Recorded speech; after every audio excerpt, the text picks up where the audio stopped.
The hand came out of nowhere. Madison Blake crossed 300 feet of ballroom in a black dress and swung so hard that Emma Whitmore's grandmother's pearl earring tore loose and hit the floor. The music died mid-note. Emma did not move. So Madison hit her again, harder backhanded, and screamed that the bride was a liar in front of every person Emma had ever loved. 300 people raised their phones. Not one of them raised a hand. And Nathan Caldwell, the man who was going to marry Emma in 9 weeks, crossed that floor fast, grabbed the woman who had just beaten his fiancée, and whispered 4 words. Not who are you? Madison, stop. You're ruining everything. If you want to see what happened 30 minutes later, please subscribe to the channel and stay with this story all the way to the end. And do me one favor, leave a comment telling me what city you are watching from, because I would love to see how far this story has traveled tonight. The first thing Emma Whitmore noticed was not the pain, it was the silence. 300 people and not one of them breathed. The quartet in the corner had stopped mid-measure, the cellist's bow still hovering over the strings like she was waiting for permission to finish the note. Somewhere near the bar, a champagne flute slipped out of somebody's hand and shattered, and even that sounded far away, like it had happened in another building. Emma's cheek burned. Her ear rang. Her left earring, a small pearl that had belonged to her grandmother, had come loose and was lying somewhere on the parquet floor, and she thought absurdly that someone was going to step on it. That was the thought. That was the only thought her mind could hold. Someone is going to step on my grandmother's pearl. Emma, her mother said from somewhere behind her. Emma, honey. Emma did not turn around. The woman in the black dress was still standing in front of her, close enough that Emma could smell her perfume and see that her mascara had already started to run. Her hand was still up, not raised to strike again exactly, just up, trembling, like she had surprised herself. Do you know who I am? The woman said. Emma's voice came out steadier than she expected. No. Of course you don't. The woman laughed, and it was a terrible sound, wet and cracked. Of course you don't. And then she hit her again. The second one was worse. Not because it hurt more, because Emma saw it coming and did not move. She would think about that later in the months that followed, when reporters asked her the same question over and over. Why didn't you step back? Why didn't you raise your arm? And the honest answer, the one she never gave in an interview, was that some part of her brain had already understood what the rest of her had not.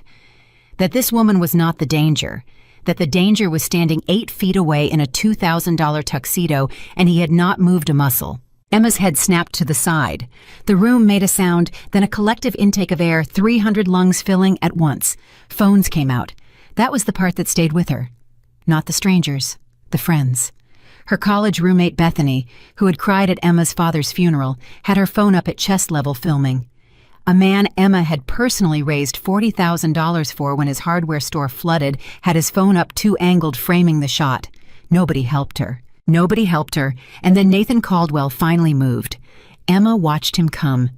Later she would replay it 1,000 times, frame by frame, the way you replay a car accident. He crossed the floor in 4 long strides, and her heart, the stupid, loyal muscle in her chest, actually lifted. There he is. There's my Nathan. He went past her. He did not look at her. He did not touch her. He went straight past his fiancée with her cheek glowing red and her grandmother's pearl on the floor, and he grabbed the other woman by the wrist, and he leaned in close to her ear, and Emma was standing near enough to hear it, and she would hear it for the rest of her life. Madison, stop. You're ruining everything. Not stop hitting her. Not who are you. Not get away from my fiancé. You're ruining everything. Emma felt something inside her chest go very quiet. It was not a snap. It was not a break. It was the opposite. It was like a machine that had been humming for 2 years so constantly that she had stopped hearing it had finally been switched off, and in the sudden absence of noise, she could hear everything. He knew her name. He knew her name, and he was not shocked, and he was not angry, and he was not confused. He was afraid. Emma had known Nathan Caldwell for 2 years and 7 months, and she had never once seen him afraid. Not when his father had the stroke. Not when the Tribune ran the piece about the zoning board. Not when he stood in front of a room of investors and told them a number he could not deliver. Nathan Caldwell, did not do fear. It was she had once told Rachel the thing that made him restful to be around. He never panicked, so she never had to. He was panicking now. "Nathan," Emma said. He did not answer her. He was still holding Madison's wrist, and Madison was trying to pull it back, and his knuckles had gone white. "Nathan," Emma said again. "Not now, Em." "Not now, Em." Someone in the crowd said, "Oh my God," in a low voice, and Emma understood that whoever it was had figured it out at exactly the same second she had. Madison Blake wrenched her arm free. "Don't touch me," she said, loud enough for the back of the room. "Don't you touch me, Nathan." "Madison, I am asking you." "You're asking me." She laughed again, and she was crying now openly, and mascara ran down both sides of her face in 2 black lines. "You're asking me. You were asking me at 11 o'clock last night, too. You remember what you were asking me for at 11 o'clock last night?" Emma's mother made a small sound. "Madison." Nathan's voice dropped. "Whatever number you want. Whatever number. We do this outside." And that was the second thing that broke the world open, because he said it fast and he said it without thinking, and 300 people heard him offer her money. The quartet's cellist put her bow down. Madison turned to face the room. She was shaking so hard that the beading on her dress caught the light. 14 months, she said. Nobody moved. 14 months, she said again louder. Ask him. Go ahead. Ask him where he was in April when she was in Springfield testifying about the trust. Ask him about the peninsula in San Francisco. Ask him about Christmas. He told you he was in Aspen with his mother. Emma heard herself say, he was in Aspen with his mother. His mother was in Palm Beach. Madison's mouth twisted. I have the receipt from the restaurant. I have 460 photographs. I have every single text message he ever sent me, and I have not deleted one of them, and you want to know why. Madison, Nathan said, stop. Because I knew. She was looking at Emma now, only at Emma, and her voice cracked wide open. Because some part of me always knew that one day I was going to need them. The room detonated. It was not one sound. It was 100 sounds at once, gasps and chairs scraping, and someone's mother saying, oh, honey, oh, honey, oh, honey. And under all of it, the low electric hum of 300 people realizing they had front row seats to the most expensive night of their lives. And Emma Whitmore stood in the middle of it, with her hands at her sides. She was thinking about a Tuesday. Not this, not the slap, not the crowd, not Nathan's white knuckles. She was thinking about a Tuesday 6 weeks ago when an email had arrived in her inbox at 4:52 in the afternoon from an assistant named Colin at Caldwell Development Group subject line R.E. Whitmore, and she had opened it thinking it was the seating chart. It had not been the seating chart. Emma. Her mother's hand landed on her shoulder. Emma, we are leaving, right now. Get your coat. No, Emma said. Sweetheart. No, Mom. Vivian Caldwell arrived then, and the crowd parted for her the way crowds had been parting for Vivian Caldwell for 40 years. She was 68 years old and 5'2", and she owned every room she had ever walked into, and she took one look at the situation and did the thing she always did, which was to skip past the truth entirely and go straight to management. This woman is intoxicated, Vivian announced. Please, everyone, this is a health situation. Where is the manager? I want the manager and I want security. I'm not drunk, Madison said. She is clearly unwell. I'm not drunk, Vivian. Madison turned on her. And don't pretend you don't know my name either. You sat across from me at the Drake in February. Vivian Caldwell's face did not change. That was the thing Emma noticed. Her face did not change 1 degree, but her eyes went to Nathan. Just for half a second. A flick. And Nathan looked back at her, and something passed between them that Emma could not read, and Emma thought with a strange cold clarity, oh, she knew. The mother knew. Emma had eaten dinner at that woman's table 30 times. She had helped her pick out the flowers for this party. Vivian had held Emma's hands in both of hers 11 days ago and said, I always wanted a daughter, and I am so glad it is you. She knew. Ma'am? A security guard said, appearing at Vivian's elbow. Ma'am, do you want us to remove her? Yes, Vivian said. No, said Emma. Every head in the room turned. Emma had not raised her voice. That was what made it land. In a room full of shouting, she said one word at a completely normal volume, and 300 people leaned in to hear it. The guard looked at Vivian. Vivian looked at Emma, and Emma looked at the guard. "She stays," Emma said. "She has something to say and I want to hear it." "Emma," Nathan said. "Emma, listen to me." "Don't." "Baby, listen to me." Emma turned to face him, and it was the first time she had looked directly at him since the slap, and she watched him flinch. He flinched. Nathan Caldwell, who had never flinched in his life, took half a step backward from a woman who had not moved. "Say her name," Emma said. "What?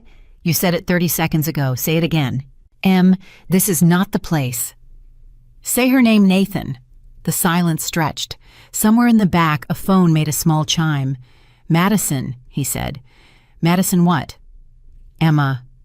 "Madison what?" His jaw worked. "Blake. Madison Blake." Emma nodded slowly. "And what does Madison Blake do?" And there it was. There was the crack. Emma saw it open across his face like ice on a lake, and she understood that she had asked a question he had been dreading more than any other question in that room, more than the affair, more than the receipts, more than the 460 photographs. "She's a consultant," Nathan said. "A consultant." "That's what I said." "Consulting on what?" "Emma, I swear to God we will talk about this at home." "We are not going home," Emma said. "There is no home. Consulting on what, Nathan?" And Madison Blake, standing 4 feet away with her ruined face, said very quietly, "On you." The room did not gasp that time. It was too far gone for gasping. It went absolutely perfectly still, the way a street goes still when the wind changes before a storm. Emma turned her head. "Say that again." "You heard me. I want you to say it again." Madison wiped her face with the back of her hand and smeared the black across her temple and did not seem to notice. "He hired me," she said, 11 months ago, "not to sleep with him. That was free. He hired me to build a file on you." "A file?" "A profile. That's the industry word. Reputation architecture." Madison's laugh was awful.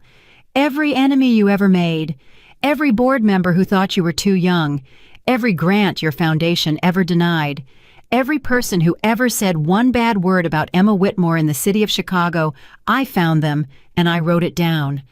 "For what?" "So that if you ever said no, Madison said there was a button to push." Emma heard her mother start to cry. "Madison." Nathan's voice was very low now, and there was something in it Emma had never heard before, something flat and dead and mechanical. "You are about to make a mistake that you will not recover from." "Are you threatening her?" Emma said. He did not answer. "Nathan." Emma took one step toward him. One. "Are you standing in a room with 300 witnesses threatening her?" "I'm not threatening anybody." "Then let her finish." "There's nothing to finish." It burst out of him too loud, and Emma watched him hear his own voice bounce off the ceiling and watched him realize what it had cost him. He lowered it immediately, smoothed it, put the executive back on like a jacket. "There is nothing to finish. This woman is unstable. She is making accusations, and everyone in this room is filming it. And tomorrow morning, every single one of you is going to feel very embarrassed about what you did tonight." Nobody put a phone down. That more than anything was the moment Emma knew it was over for him. He had told a room of 300 people to stop filming, and not one single person obeyed. Nathan Caldwell had spent his whole life in rooms where he said a thing, and the thing happened. And he had just watched in real time the machinery stop responding to him. Emma looked down at her hand. The ring was 3.5 carats. Emerald-cut platinum band, a stone that Vivian had described as family, in a tone that meant it had a name and a history and probably a curse. Nathan had proposed with it on a rooftop in October, with a photographer hiding behind a planter, and Emma had cried, actually cried, and said yes before he finished the sentence. She had thought about that photographer later. Just once, just for a second. Who hires a photographer to hide behind a planter? Unless he already knows what the answer is going to be. She twisted the ring off her finger. It did not come easy. It never had. Vivian had told her not to size it down because it was family, and so for 9 months Emma had worn a ring that pinched, and she had never once complained because that was who she had been. She got it off. The room watched her do it. 300 people and nobody said a word, and the only sound in that ballroom was the tiny scrape of platinum coming over a knuckle. Emma walked to the nearest table. Table 4. The Reyes family who owned a bakery on 18th Street that would have been a parking structure by now if Emma's foundation had not fought for 11 months to stop it. Mrs. Reyes had made the cake. She had refused to take $1 for it. Emma set the ring down on the white tablecloth in the middle of the table next to a votive candle. It made the smallest sound in the world. "Our engagement," Emma said, "ends tonight." She had not planned to say it. She would tell Rachel that later, and Rachel would not believe her. But it came out clean and level, and it carried to the back of the room, and Emma heard it hit the far wall and come back. Nathan Caldwell went gray. Not pale, gray. Emma watched the color leave his face in one wave from his hairline down, and she thought distantly that she had never seen a person actually change color before. She had read about it. She had never seen it. "No," he said. "Yes." "Emma, no, listen to me." He came toward her and she did not move, and he stopped short, close enough that she could smell his cologne, the one she had bought him for his birthday. "Whatever she told you, whatever she just said, it's a year of my life. It's not my life. It's not us. It is nothing compared to us." "Okay." It meant nothing. "Okay. Emma, please look at me." "I am looking at you." And she was. That was the thing. She was looking right at him, and he could not hold it, and his eyes kept sliding off her face to the room, to the phones, to his mother, to the exits. "You're not even angry," he said. It came out almost like an accusation. "No," Emma agreed. "You're supposed to be angry." "I know." "So be angry." And there it was again, the crack in the voice, the thing underneath. "Scream at me. Throw something. Do something, Emma. God, do something." And Emma Whitmore understood in that exact second, standing in a ruined ballroom with her cheek on fire, why he wanted it. He needed her to scream. He needed the video. He needed 300 phones to record the founder of the Whitmore Family Trust, losing her mind at her own engagement party, shrieking, throwing glassware mascara down her face like Madison's. He needed a woman who could not be trusted with $200 million in protected property. He needed a woman a judge would look at sideways. He needed exactly one clip 10 seconds long, and by Monday morning it would be in the inbox of every board member she had. That was what tonight was. The slap was not an accident. The slap was the product. Emma's hands went cold. "Nathan," she said. "What?" "Who told her to come here?" He stopped. It was 1 second. It was less than a second. But in a room, that quiet a second is a very long time, and 300 people watched Nathan Caldwell fail to answer a question. "Nobody told me to come here," Madison said. "Madison." Emma did not turn around. "How did you know the room number?" "What?" "This party was not on any invitation. It was not in any press. My mother hand-addressed 211 envelopes, and none of them said Grand Ballroom. They said the Whitmore residence because we changed the venue 9 days ago." Emma finally turned. "So how did you know the room?" Madison Blake opened her mouth, and then she closed it. And then her face changed, and Emma watched a woman discover something in real time. Watched the exact instant she understood she had been used, and it was not satisfying at all. It was one of the saddest things Emma had ever seen. "He gave you the address," Emma said. "Didn't he?" "He said," Madison whispered. "He said if I wanted to know the truth, if I wanted to see for myself that he wasn't going to stop me. He said he was tired of lying. He said he'd leave me for you." "Yes. Tonight." "Yes." Madison's voice was almost gone. "After the toasts."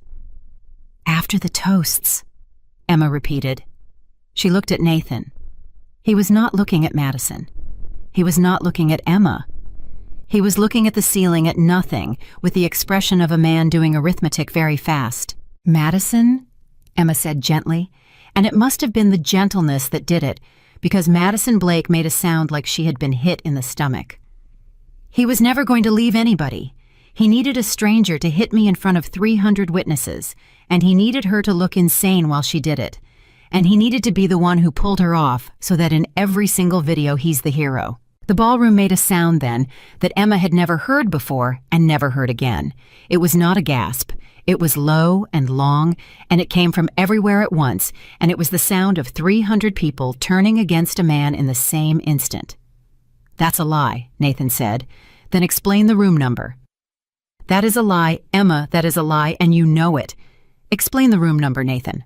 "You are talking about a woman who assaulted you. You are standing here defending a woman who put her hands on you twice. Do you hear yourself?" He was shouting now fully, and he could not stop, and Emma watched him not be able to stop. "Do you have any idea what I have put up with 2 years of your neighborhood meetings? 2 years of you giving my family's money to people who will never say thank you. 2 years of hearing about Emma Whitmore, saint of the South Side, and I never said one word, and this is where we are." The word money hung in the air like smoke. "Nathan," Vivian Caldwell said. "Not now, Mother." "Nathan." And Vivian's voice, for the first time in Emma's memory, had a hairline fracture in it. "Stop talking." But he did not stop. That was the mercy of it, Rachel would say later. That was the whole night in one sentence. He could have stopped, and he did not stop because men like Nathan Caldwell had never in their lives been in a room where stopping was the correct move. "You know what your problem is," he said to Emma. "You think being kind is a strategy. It's not. It's a weakness. It's the most expensive weakness in this city, and everybody in this room has been eating off it for years, and not one of them is going to stand up for you tonight. Look around. Go ahead. Look." Emma looked around.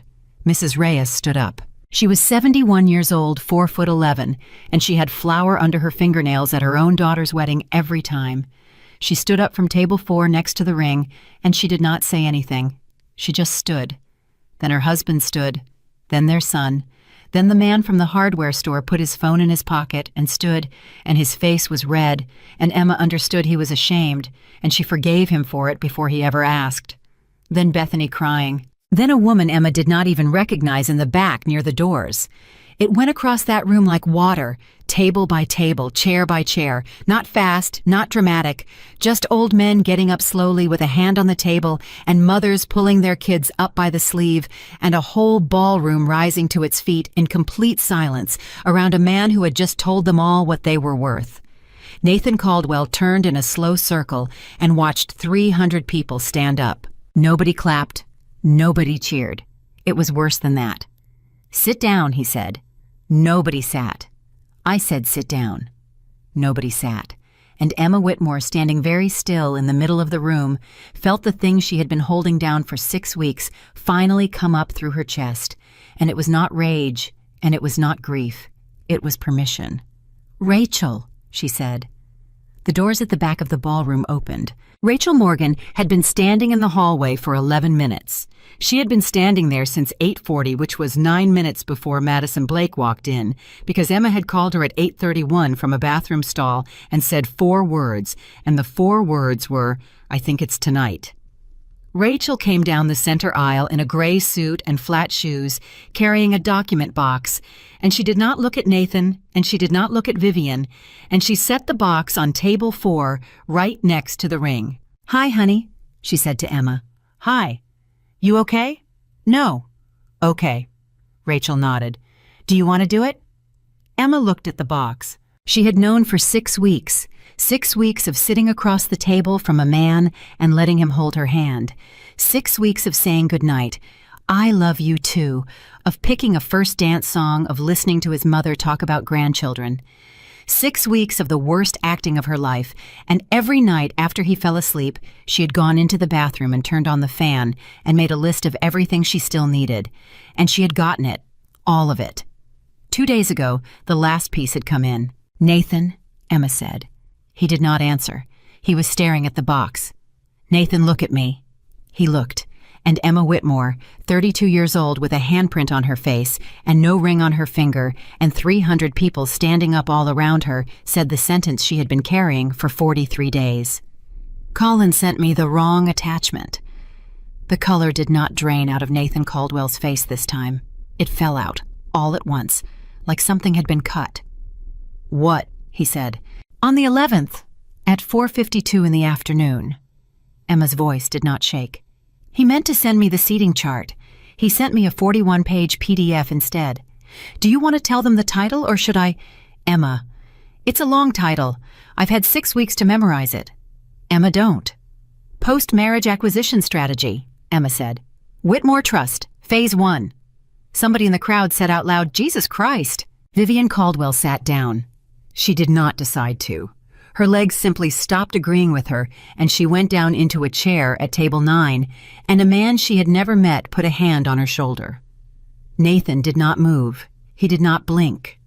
He stood in the middle of his own engagement party and stared at the woman he had spent 2 years and 7 months building, and Emma watched him finally at last see her. You knew, he said. Yes, for 6 weeks, 43 days. You said yes to the cake tasting. I did.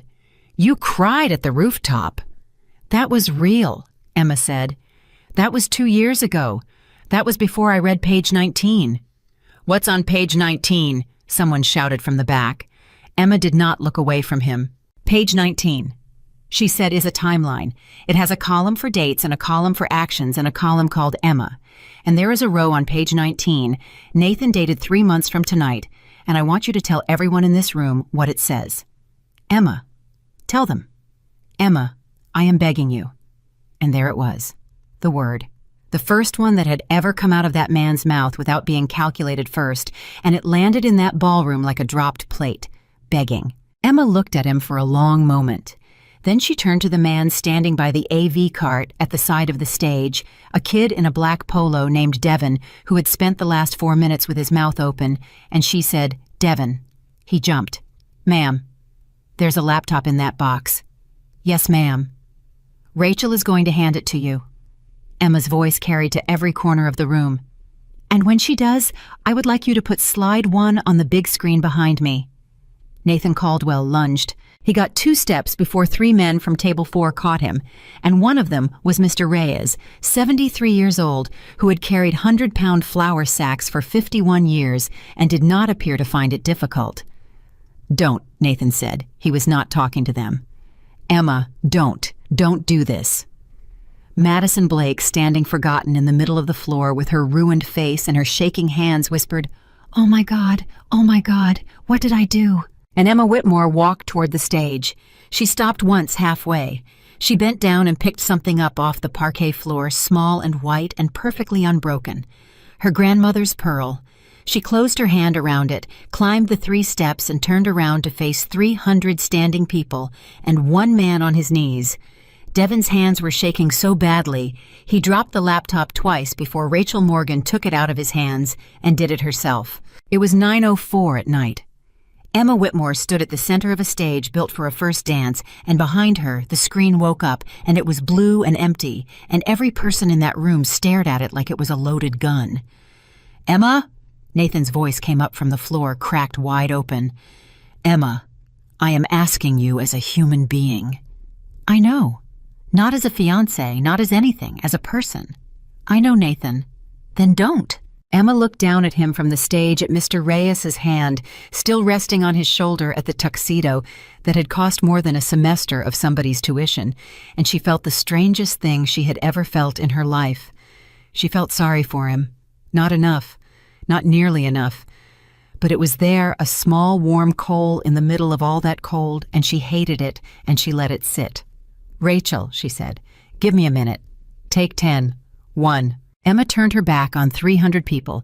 She stood there with her hand closed around her grandmother's pearl, and she breathed and she counted, and she thought about a Tuesday. 6 weeks ago, 4:52 in the afternoon. She had been at her desk with her shoes off, eating almonds out of a coffee mug, because that was the kind of week it had been. The office was 2 rooms above a laundromat on Ashland, which drove Vivian Caldwell insane. Vivian had offered them space in the Caldwell Tower 4 separate times. Emma had said no 4 separate times, and after the 4th, Vivian had stopped speaking to her for 9 days. The email had come in at 4:52. Subject line R.E. Whitmore. From Colin Devereaux, Executive Assistant, Caldwell Development Group. She had not even looked at it, really. She had opened it with half her attention expecting the seating chart because Colin had been sending her seating chart revisions for 2 weeks, and he was terrible at it. And she had been about to write back something friendly about her Uncle Terence not sitting near the bar. Then the PDF opened. Emma had read the title 4 times before it went through. Post-Marriage Acquisition Strategy. Whitmore Trust. Phase 1. She remembered the almonds. She remembered that she had a mouthful of almonds, and she could not swallow them, and she sat there with her hand over her mouth like she was about to be sick, and she was not sick, and she just sat there. 41 pages. She read all 41 before she moved. It took 90 minutes. In 90 minutes, a woman found out that she had never been a fiancé. She had been an asset class. Page 4 was an org chart with her name in a box.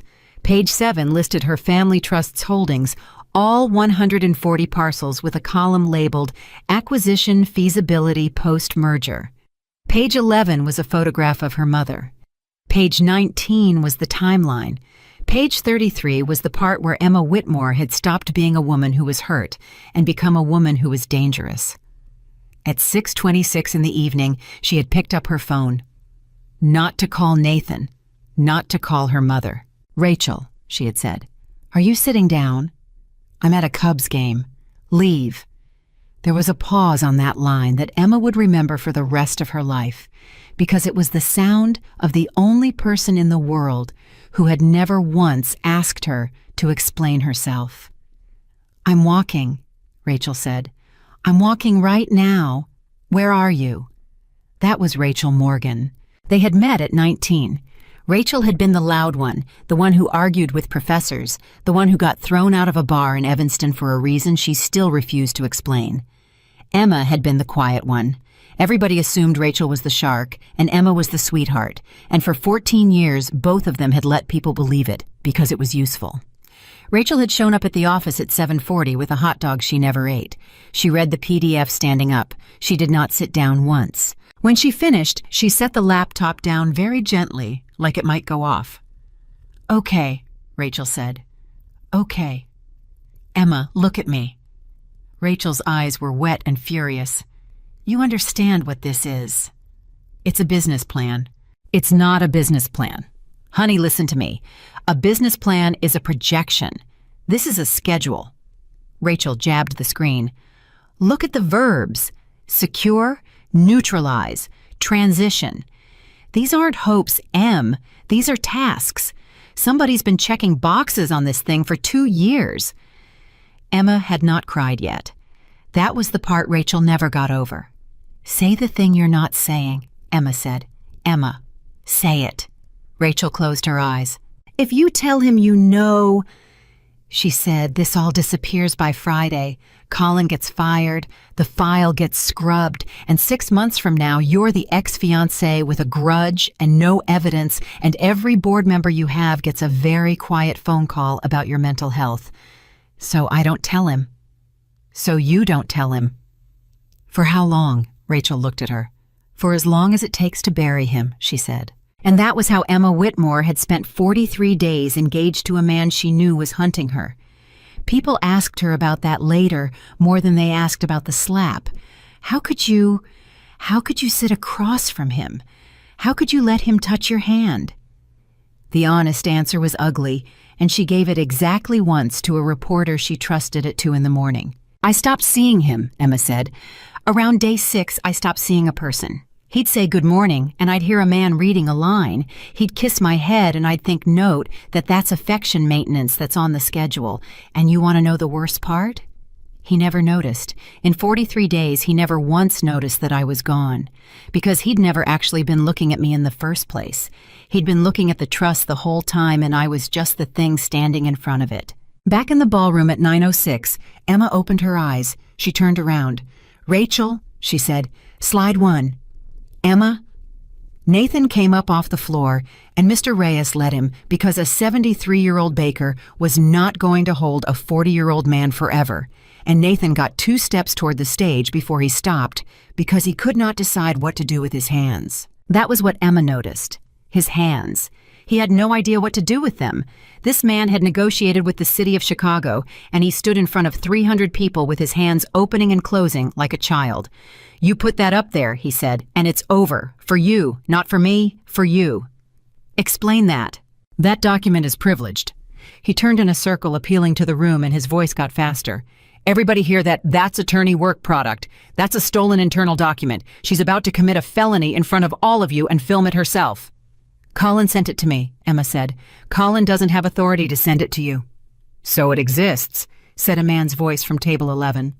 The whole room turned. It was Emma's Uncle Terence, 69 years old, retired from the sanitation department, 3 drinks in, and he had said it flat and loud, the way a man says a thing he has just worked out. Nathan's mouth was still open. "Hang on now," Terence said, standing up, and he was not talking to Nathan. He was talking to the room, and the room was listening. "Hang on. He just said she can't have it. He didn't say it isn't real. He said she isn't allowed to have it." Somebody at table 6 said, "Oh, that's true. That is not," Nathan said, "what I said." "That's exactly what you said," Terence said. "Son, I've been listening to men talk their way out of things for 50 years. You just told us it's real." The room made a low sound. Vivian Caldwell stood up. Everybody felt it before they saw it. Vivian stood up at table 9 and smoothed her dress, and she was 68 and unbroken, and her voice was perfectly level. "Emma," she said, "may I say something?" "No," Emma said. "Emma, you had 11 days, Vivian." Emma's voice stayed low, and it carried anyway. "You held my hands in your kitchen 11 days ago. You want to know the exact date? It was the 6th. Your hands were cold. You told me you always wanted a daughter. I meant that. You had already sat across from her at the Drake." The room turned to Vivian, and for 1 second, 1 single second, Emma watched Vivian Caldwell look old. "That is not—" Vivian said the same thing. "Then what is it?" "It's business, Emma." Vivian's chin came up. "Which you have never once in your life had the stomach to understand, and that is not a criticism. That is the whole reason we wanted you." 300 people inhaled at the same time. Nathan said, "Mother." "Oh, be quiet, Nathan." Mother stopped talking. "You've already lost the room," Vivian said without looking at him. "You lost it at 14 months. I'm salvaging." And Emma understood right there that the woman she had feared for 2 years was not the villain of this story. She was worse. She was the accountant.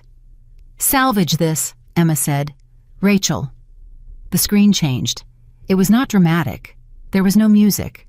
A 41-page PDF filled a 20-foot screen behind a woman with a handprint on her face, and the first thing 300 people read in 28-point type was Post-Marriage Acquisition Strategy, Whitmore Trust, Phase 1. Confidential, Caldwell Development Group. The sound that came out of that ballroom was not a gasp. It was a groan. It came out of everyone at once, low and disgusted, the sound people make at a hospital when the doctor finally says the word. Nathan Caldwell did not look at the screen. That was the detail. Emma watched it and never forgot it. Every single person in that room turned to look at the screen except one, and he stood in the middle of the floor and stared at Emma's face, and his eyes had gone completely flat. He was not panicking anymore. He was calculating. 9:10, Rachel murmured, tapping her watch. Clock. I know. 20 minutes. I know. Because that was the other thing nobody in that ballroom understood yet. There was a clock running. At 9:30 in a building 4 blocks away on the 11th floor, a man named Colin Devereaux was going to walk into a conference room, and what happened in the next 20 minutes decided whether Nathan Caldwell went to prison or went to Palm Beach. "Page 4, Emma said. The slide changed. An org chart. Boxes and lines. Caldwell Development Group at the top, and under it 4 subsidiaries, and off to the side in its own box, connected by a dotted line, Whitmore Family Trust. Status pending. ETAQ, 3 post-ceremony. Post-ceremony, Emma read out loud. Nobody breathed. Post-ceremony, she said again. "That's my wedding. That's the date on the invitation in your purse. It's a delivery date." "Emma," Nathan said, quiet now, "come down off the stage." "Page 7, The slide changed. 140 parcels, addresses in a column, and beside each one a name. Reyes Panaderia, 1841 West 18th. Kowalski Hardware, 3320 North Milwaukee. Second Baptist Community Kitchen, 4711 South. And beside every single one, a column labeled Acquisition Feasibility Post-Merger, and in every single row, a number between 1 and 10. Mrs. Reyes made a sound at table 4. She was 71 years old, and she had made the cake, and she found her bakery on a 20-foot screen with a score next to it, and the score was 8. Emma heard it. She heard that sound over 300 people, and something in her chest that had been frozen for 43 days finally cracked, and her voice broke for the first time all night. 8, Emma said. Rosa, it says 8. What does it mean? Mrs. Reyes said. It means how easy you are. The room came apart, not into shouting, into voices. 40 separate conversations starting at once, people standing up at their tables, a man near the back saying, "That's my building, that's my building, that's my building," over and over. Nathan raised his hands. "Those are internal feasibility metrics," he shouted. "That's standard. Every developer in this city runs those numbers, every single one that is not a crime. That is a spreadsheet." "Page 11, Emma said. "Emma?" The slide changed. It was a photograph of a 64-year-old woman getting out of a car. Susan Whitmore, Emma's mother, taken from across a street through a long lens in the parking lot of a medical building in Oak Park. Underneath it, one line of text, "Subject Mother, Health Status Confirmed, see Appendix C." Susan Whitmore, sitting at table 1 in a blue dress she had bought for this, made a small polite noise and put her napkin over her mouth. The ballroom went silent so fast it hurt. "Nathan," Emma said. He did not answer. "What is Appendix C?" "Nothing." "Nathan." Her voice went up, and it was the first time all night, and every person in the room flinched. "What is Appendix C? It's not what you think.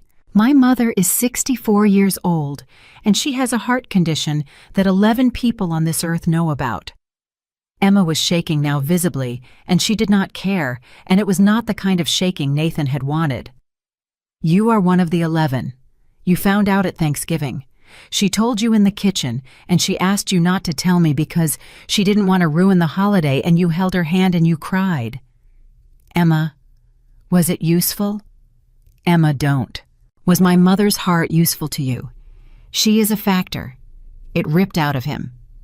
"She is a trustee." "Emma, she is one of 3 signatures on a $200 million instrument, and her actuarial status is a material fact. And yes, I wrote it down because that is my job." He heard it a half-second too late. Everyone did. Somewhere in the back, a woman started to cry. Susan Whitmore lowered her napkin. She stood up, 64 years old, 5'4" in a blue dress, and she looked at the man who was supposed to walk her daughter down an aisle in 9 weeks. "You cried," she said. "Susan." "In my kitchen, on Thanksgiving." Her voice was so calm, it was awful. "You cried and you hugged me, and you said, 'I'm so glad you told me, Mom. Susan, please, don't you ever call me that again.'" And she sat down. That was all. She just sat back down and put her hands in her lap and looked straight ahead, and the man at the next table over reached across and put his hand on her back, and he was a stranger, and she let him. Emma looked at her mother and thought very clearly, "I will burn this man down to the studs." "Rachel," she said. "Page 19. "Emma," Rachel said quietly. 914. Page 19. M. "Rachel." Emma looked at her. "Page 19. Rachel Morgan hit the key. And this, Emma would say afterward, was the moment the night stopped being a scandal and started being a case. The timeline. 3 columns, dates down the left, actions in the middle, and on the right 1 column, 1 word at the top of it. Emma. Row after row after row. 2 years of a woman's life in a column on a 20-foot screen. March year 1. Introduction via Ferran Gala. Confirm proximity. June Year 1. Establish personal credibility. Attend 2 community events minimum. October Year 1. Proposal. Public. Photographed. Note subject responds to sincerity. Nobody said a word. Read that one, Emma said. Row 6. Somebody read it out loud. Terrence read it. His voice was not steady. Proposal, public, photographed, subject responds to sincerity. That's the rooftop, Emma said. That's the night I cried. The room did not move. There was a photographer behind a planter, she said. I thought it was romantic. I told people it was romantic. I told the story at 4 dinner parties. She swallowed. It's a line item. Bethany at table 12 put her phone face down on the tablecloth and covered her face with both hands. Keep going, Emma said. Row 11. January Year 2, Terrence read. Trustee softening. Mother, health disclosure anticipated.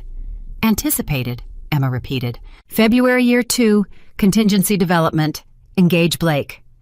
Every head in that room turned to the woman standing alone in the middle of the floor. Madison Blake had not moved in 6 minutes. She was still in the black dress. Her face was destroyed. She had come into that ballroom at 8:49 like a hurricane, and she had spent the last quarter hour turning into a very small woman, standing in a very large room, and now 300 people looked at her name on a screen under the word contingency. Engage Blake, Emma said. That's you. I didn't know, Madison said. February. That's 4 months before he met you. Madison's head came up. What? You told me 14 months. That's June. Emma's voice was almost gentle. This document is dated February. You are on a timeline 4 months before you ever met him, Madison. You weren't a mistake he made. You were a purchase order. Madison Blake opened her mouth and no sound came out. He told you he saw you across a bar, Emma said. The violet hour, Madison whispered. Was it a Thursday? How do you... Because it's on page 22, Emma said. It's on the calendar. He booked you. And Madison Blake, who had crossed a ballroom 40 minutes earlier and hit a woman twice in the face, folded straight down onto the floor of the grand ballroom of the Peninsula Chicago and started to make a sound that nobody in that room ever wanted to hear again. Nobody went to her. 300 people watched a woman collapse, and not one of them moved, and Emma understood exactly why. And she understood that it was going to keep her up at night for a year. She came down off the stage. Emma, Rachel said sharply. No. Emma kept walking. Emma! She crossed the floor. Every eye in the building followed her. She stopped in front of the woman who had humiliated her in front of everyone she loved, and she crouched down, and she put a hand on Madison Blake's shaking back. Get up, Emma said. Don't touch me. Madison, get up. I hit you. Madison's voice was shredded. I hit you in the face, twice, in front of your mother. I know. I practiced it. She was sobbing so hard she could barely form the words. In the car, in the parking garage. I practiced it in the mirror. I practiced what I was going to say. I've hated you for 11 months. I've had your face on my laptop for 11 months.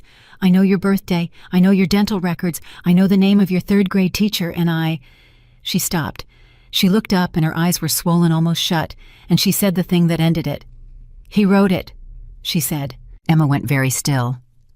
What? The speech? Madison's mouth was trembling. What I said to you. You think you know who you're marrying, you don't. He wrote it. Tuesday. He said if you ever wanted to say it to her face, this is how you'd say it. He said it like he was being kind to me, like he was letting me have something. The ballroom did not make a sound. He rehearsed you, Emma said. He rehearsed me. Emma Whitmore closed her eyes, and when she opened them, whatever mercy had been in her for Nathan Caldwell was gone permanently, and it never came back, not in the years after, not once. She stood up. She turned around. Nathan was not where he had been. Rachel, Emma said. I see him. He was moving toward the service doors at the south end of the ballroom, not fast, not running, just a man walking with purpose. One hand already coming up with his phone in it, and he had his thumb on a contact, and Emma knew exactly which contact. Nathan, she said. He did not stop. Nathan, it's 9:19. He stopped. He stopped so hard that his shoulders came up around his ears, and he stood there with his back to 300 people for a full second, and then he turned around very slowly. "What did you say?" he said. "I said it's 9:19. The whole room was looking between them like a tennis match, and not one person understood a thing, and that was fine, because it was not for them. "Colin's meeting is at 9:30, Emma said. Nathan Caldwell's face did something that 300 phones caught from 11 angles, and it was played on national television for the next 6 months. "You don't," he said. "11th floor, conference room B, the one with the bad window." Emma tilted her head. "You told him it was a compliance review. You told him to bring his laptop, his phone, and his badge. You told him it would take an hour. Emma, it was never going to take an hour, was it? Emma, listen to me. He's 26 years old, Emma said. He's got student loans. He's got a girlfriend in Rogers Park, and he made a mistake with an attachment 6 weeks ago. And tonight, while 300 people watched a woman get slapped at a party, 2 men from your risk department were going to sit that kid down and explain to him that the document he sent was a forgery he made himself." The room made a noise. "That's insane," Nathan said. "That is a delusional." "It's page 33. He shut his mouth. "Page 33, Emma said, is titled Exposure Response Protocol. Rachel put it up." "Don't," Nathan said. The slide changed, and there it was in Caldwell Development Group's corporate typeface on a 20-foot screen at a wedding engagement party. "In the event of unauthorized disclosure, source is to be identified and characterized as sole actor. Document to be attributed to source fabrication. Legal to pursue. Recommends simultaneous timing with high visibility personal event to control narrative bandwidth. Silence. Total absolute silence." And then Terrence Whitmore, 69 years old, retired. Sanitation, 3 drinks in, said out loud what every single person in that room had just figured out. "Wait a minute," he said. "Wait a minute. He set the party on fire so nobody'd be looking at the kid."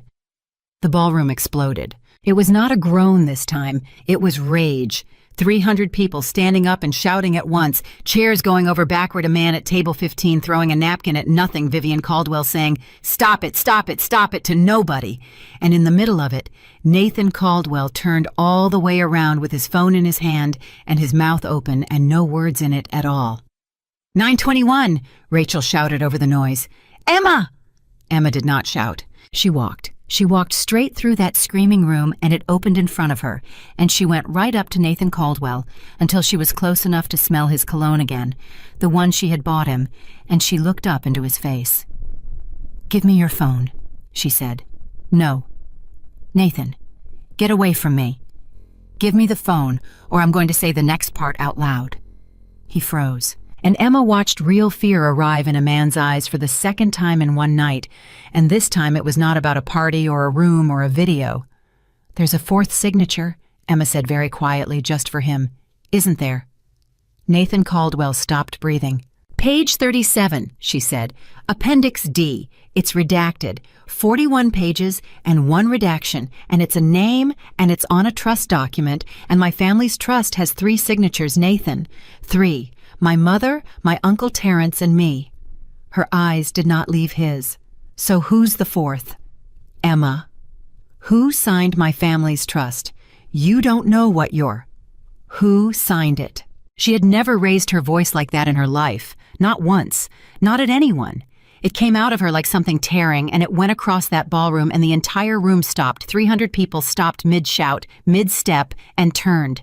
And in the silence afterward from table 1, Emma's mother said, "Emma." Emma turned around. Susan Whitmore had gone the color of paper. "Mom, Emma, honey." Her mother's hands were flat on the tablecloth. "Sit down." "Mom, what?" "Please sit down." "Mom." Emma's voice was very small suddenly, and it was the smallest it had been all night, smaller than the slap, smaller than the ring. "Mom, what did you do?" "Susan." Whitmore looked at her daughter across a ruined ballroom, and her chin came up, and she said the worst 4 words Emma Whitmore ever heard. "It was your father." The room did not make a sound. Emma stood absolutely still. "Dad's dead," she said. "I know." Dad's been dead for 4 years." "I know, sweetheart." "Mom." Emma could not feel her hands. "Mom, what did Dad sign?" And Nathan Caldwell behind her quietly, with something almost like pity in his voice, said, 1998. Emma turned around. He was smiling. It was the smallest smile in the world, barely there, and it was the first honest expression that had crossed that man's face in 2 years and 7 months, and Emma understood with total clarity that she had walked into the part he had been saving. "You want to do this?" Nathan said. "Here, in front of the bakery lady." "Nathan," Vivian said. "Nathan, no." "Oh," she started at Mother. "Nathan, sit down." 1998, Nathan said louder to the room, and his voice was steady again, and that was the most frightening thing that had happened all night. Robert Whitmore, St. Robert, the man they named the community center after. He looked at Emma. "You want to know why my family has spent 2 years and $11 million trying to marry into a trust instead of just buying the land like normal people?" "Nathan," Susan Whitmore said, "don't you dare." "Because we can't buy it," Nathan said. "We already own a piece of it." The room made no sound at all. "Your father sold us a reversionary interest in 1998, Nathan said.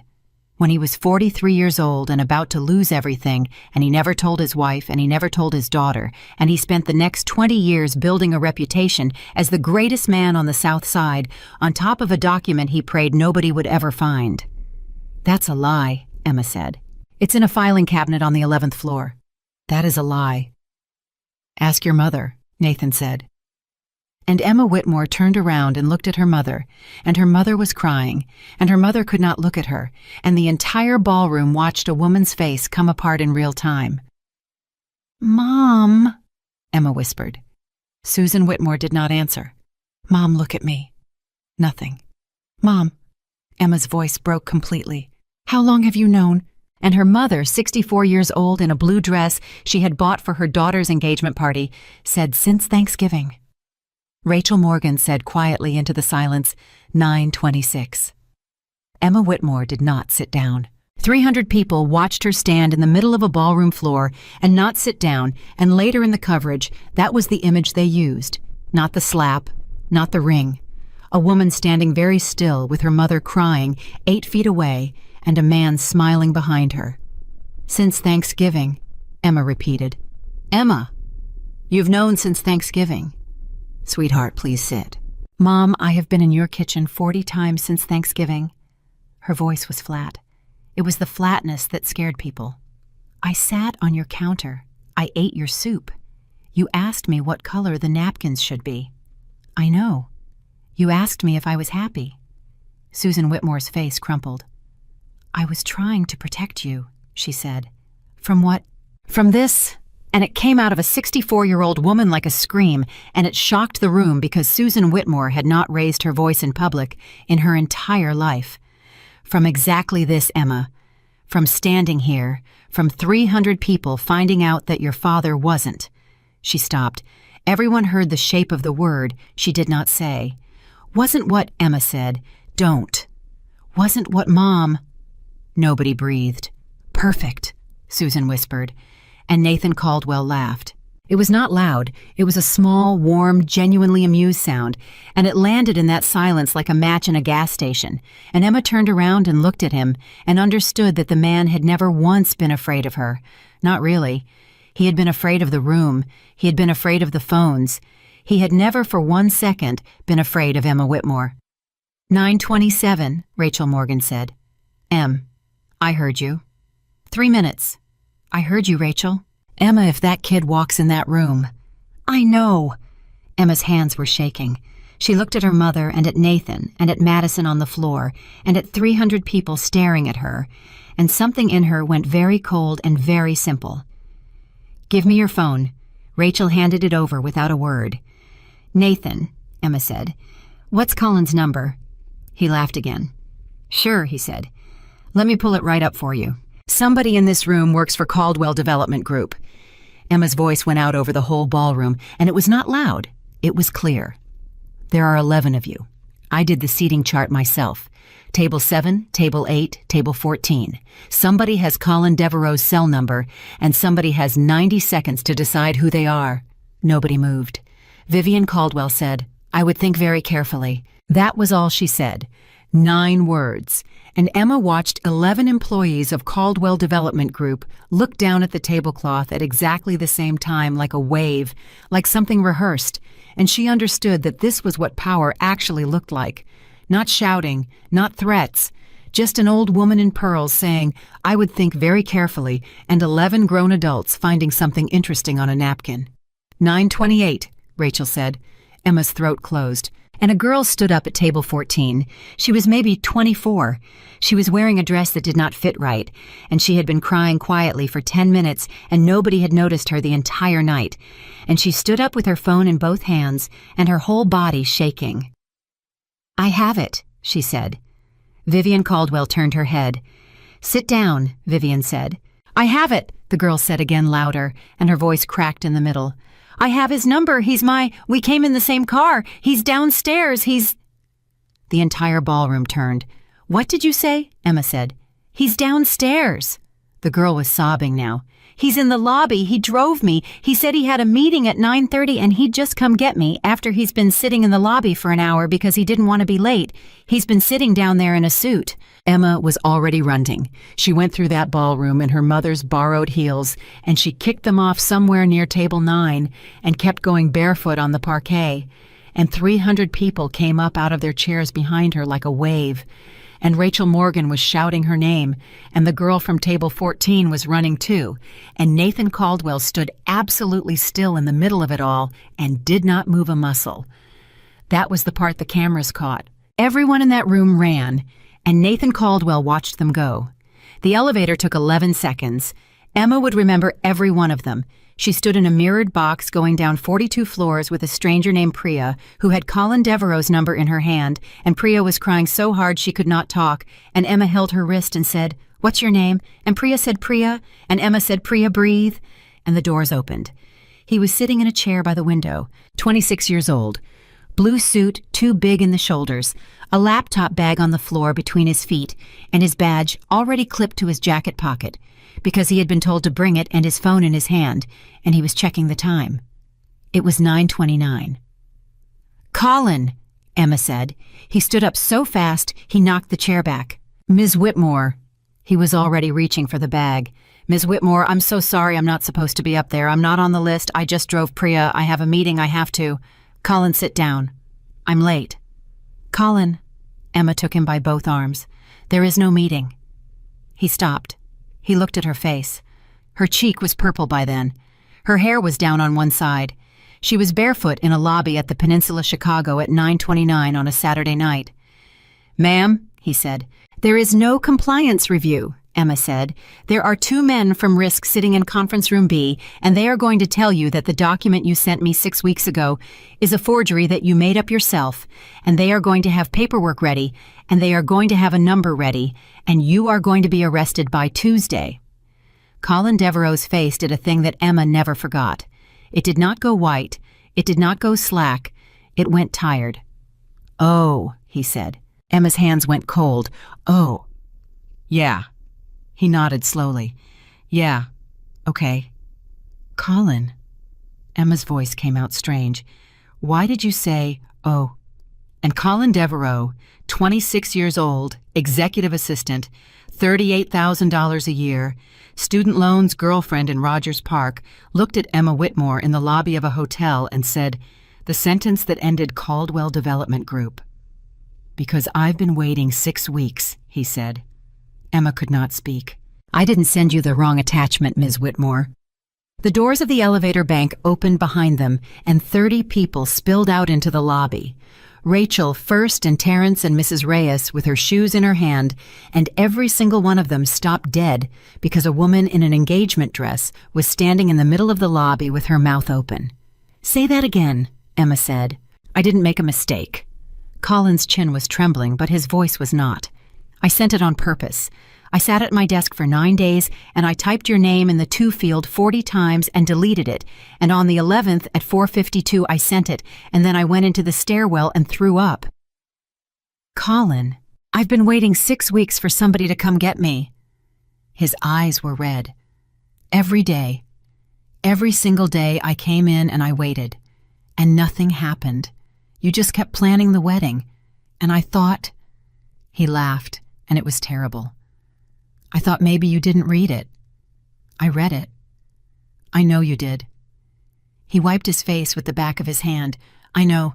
I'm the one who sends the mail. I got the read receipt at 4:53. Rachel Morgan said very quietly, "Oh my God." "You watched me for 6 weeks," Emma said. "I watched you say yes to the cake," Colin said. "And I knew what that meant. And I've been so scared, Ms. Whitmore, I've been so scared. But every time I got scared, I thought she's still going. She's still in there. If she can sit at a table with him for 6 weeks, then I can wait one more day." Emma Whitmore, who had not cried at the slap, who had not cried at the ring, who had not cried at page 11 or page 19, or her mother's face, put both hands over her mouth and started to cry in a hotel lobby in front of 30 strangers. "Colin," she said, "don't." He was crying too now. "Don't do that. Please don't do that. I'll lose it." "Colin, why?" "Because my grandmother lived on 18th Street, Colin said. And Mrs. Reyes, standing 11 feet away with her shoes in her hand, said Devereaux. Colin turned. "Delia Devereaux," Mrs. Reyes said. "The corner, green door." Colin Devereaux nodded, and his face came apart. "You bought her bread," he said. "Every Friday, 50 years. 46, Mrs. Reyes said. Nobody in that lobby made a sound. A bellman had stopped in the middle of the floor with a luggage cart, and he never moved it. "I saw your bakery on page 7, Colin said. "It said 8, and I sat there and I thought about Friday bread, and I thought they're going to give it a number, and then they're going to take it, and nobody's ever going to know why, and my grandmother's going to die in a building that's a parking garage." His voice broke completely. "So I hit send." Rachel Morgan stepped forward. "Colin," she said, "look at me. My name is Rachel Morgan. I'm an attorney, and I need you to listen very carefully. Do you have your work laptop in that bag?" "Yes." "Is it on?" "It's asleep." "Is your phone your personal phone or a company phone?" "Company." "Okay." Rachel's voice went hard and fast, and Emma had heard that voice twice in 14 years, and both times somebody had lost.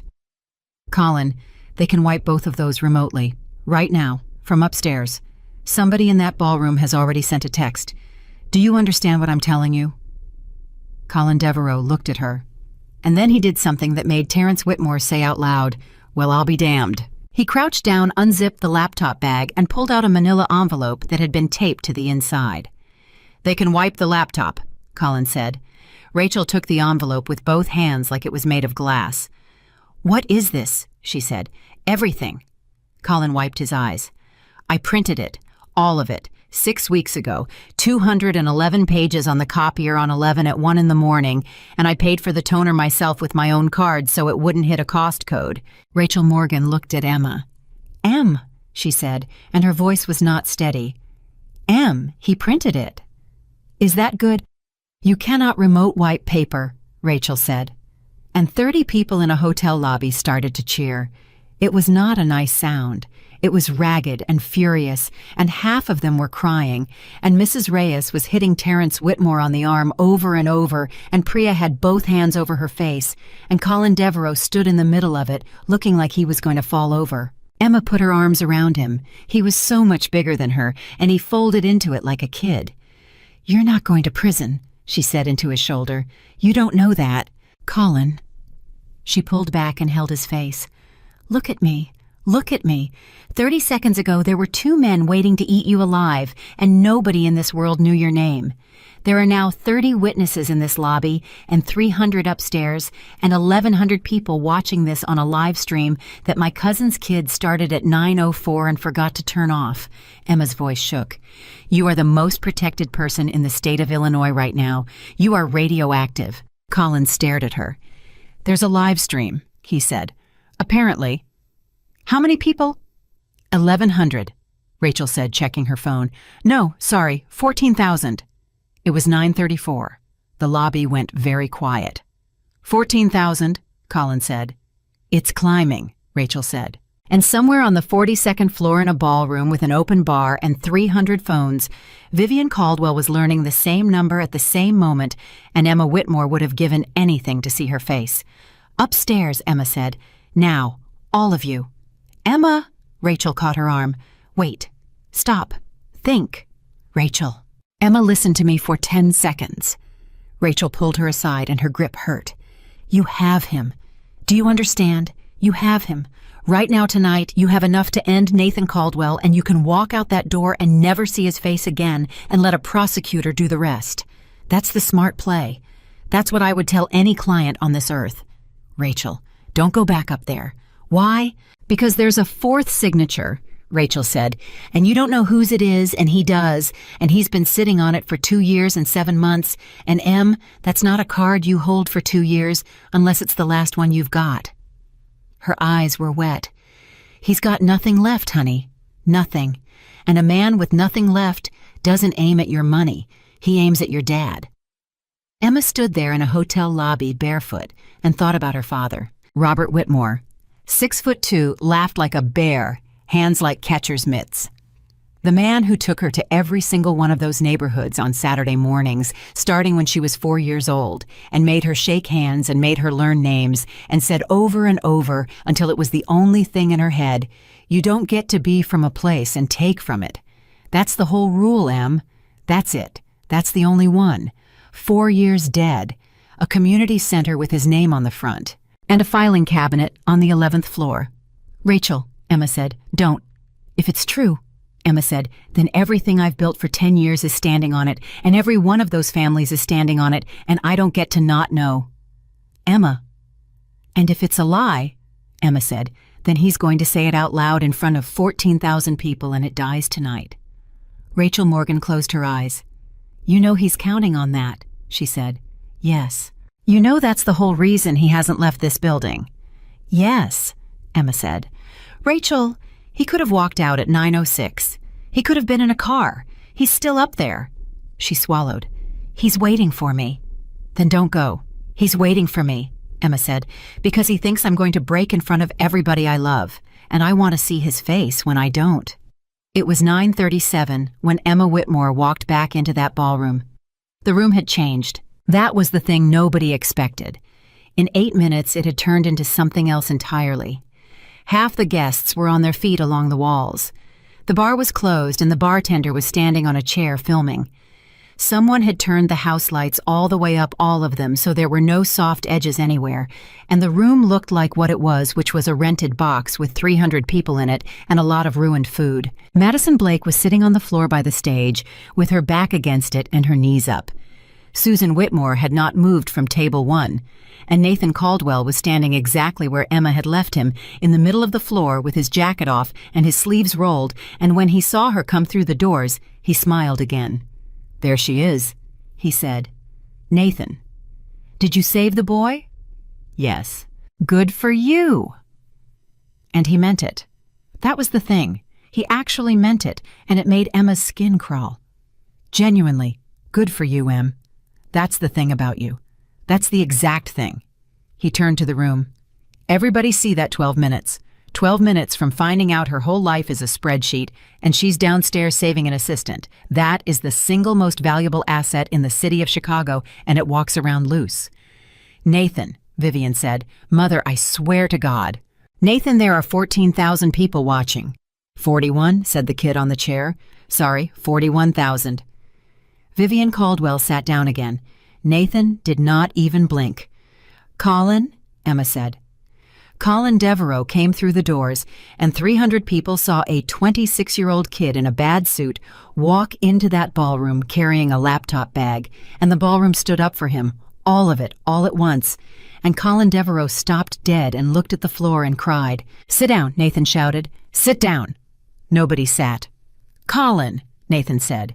"Colin, look at me. Colin, buddy." "Don't," Colin said. "Do you have any idea what you've done?" "Yes, sir." Do you really?" Nathan came toward him, and Rachel Morgan stepped in front of the kid without a word, and Nathan stopped because Rachel Morgan was 5'10" in flats and had spent 14 years being underestimated by exactly this kind of man. You've ended 400 jobs. 400. You know that. Not mine. I'll be fine. I'll always be fine. The kid in the mailroom, the girls in accounts, everybody at tables 7 and 8 and 14, that's 400 families. And you did that because you got a feeling. Nathan, Emma said. He got a feeling. Nathan, it's 9:40. He stopped. Colin's meeting was at 9:30, Emma said. It's 9:40, which means the two men in conference room B have been sitting there for 10 minutes with nobody to talk to, and one of them has called you 3 times. She held up her hand. I can hear it. Your pocket's been buzzing for 6 minutes. Every eye in the room went to Nathan Caldwell's pocket. It buzzed. Right then, in the silence, 300 people heard it. Answer it, Emma said. No. Answer it, Nathan. Emma, put it on speaker. You think I'm an idiot? I think you're alone, Emma said. And the room made a sound. That was the moment Rachel would say later when it stopped being possible for him. Not the file, not Colin, not the timeline. It was a woman in a ruined dress saying, I think you're alone in a room where 300 people had already stood up for everybody except him. Nathan Caldwell looked around that ballroom. He looked at table 7 and table 8 and table 14 and 11 employees looked at the tablecloth. He looked at his mother, and Vivian Caldwell looked at the door. He looked at Madison Blake on the floor, and Madison Blake looked straight through him like he was made of glass. He had nobody. Fine, Nathan said, and he reached into his pocket and he did not answer the phone. He turned it off. You want to talk about your father, he said. Susan Whitmore stood up. Nathan, don't. Sit down, Susan. Nathan, I'm asking you.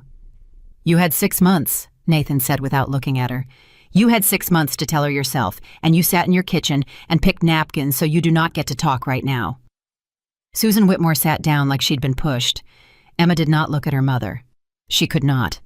If she looked at her mother, she was going to come apart, and she had exactly one job left in that room. 1998, Emma said. 1998, Nathan agreed.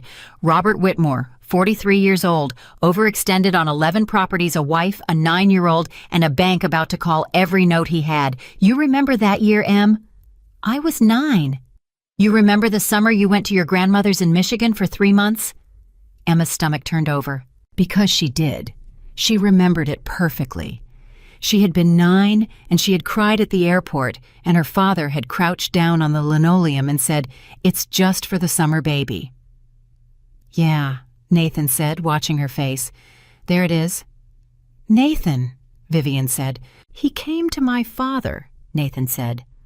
Not the other way around. That's the part nobody in this room is ready for. St. Robert Whitmore drove to Kenilworth on a Sunday and sat in my father's study and asked for $400,000, and he had nothing to put against it except land he'd already pledged twice. That's not. So my father gave him a third option. Nathan's voice was almost kind. A reversionary interest. Nothing changes today. Nothing changes for 25 years. He keeps the land, he keeps the name, he keeps the Saint routine. And in 2023, if certain conditions aren't met, a piece of it comes to us. The ballroom was silent. He signed it, Nathan said, in my father's study, on a Sunday, and then he drove home and told his wife he'd worked it out with the bank. Emma, Susan said. Emma did not turn around. And every single thing you've ever built, Nathan said, the foundation, the trust, the center, with his name on it, every bit of it is sitting on top of a piece of paper he signed to save himself. That's your father. Em, that's the man. He wasn't a hero. He was a guy who got scared and made a deal and got lucky enough to die before the clock ran out. Emma Whitmore stood absolutely still. 41,000 people watched her stand there. And then she said, 2023. Nathan blinked. What? You said 25 years. Emma's voice was very steady. 1998 plus 25 is 2023. So it's 2026, Nathan. Silence. Total silence. And Emma Whitmore watched something happen on Nathan Caldwell's face that she had waited 2 years and 7 months and 43 days to see. Emma, Rachel said slowly. Wait. It's 2026, Emma said louder. The clock ran out 3 years ago, so why are you still here? Because Nathan started. Because certain conditions. Emma took a step toward him. You said certain conditions. What conditions? Emma. What conditions?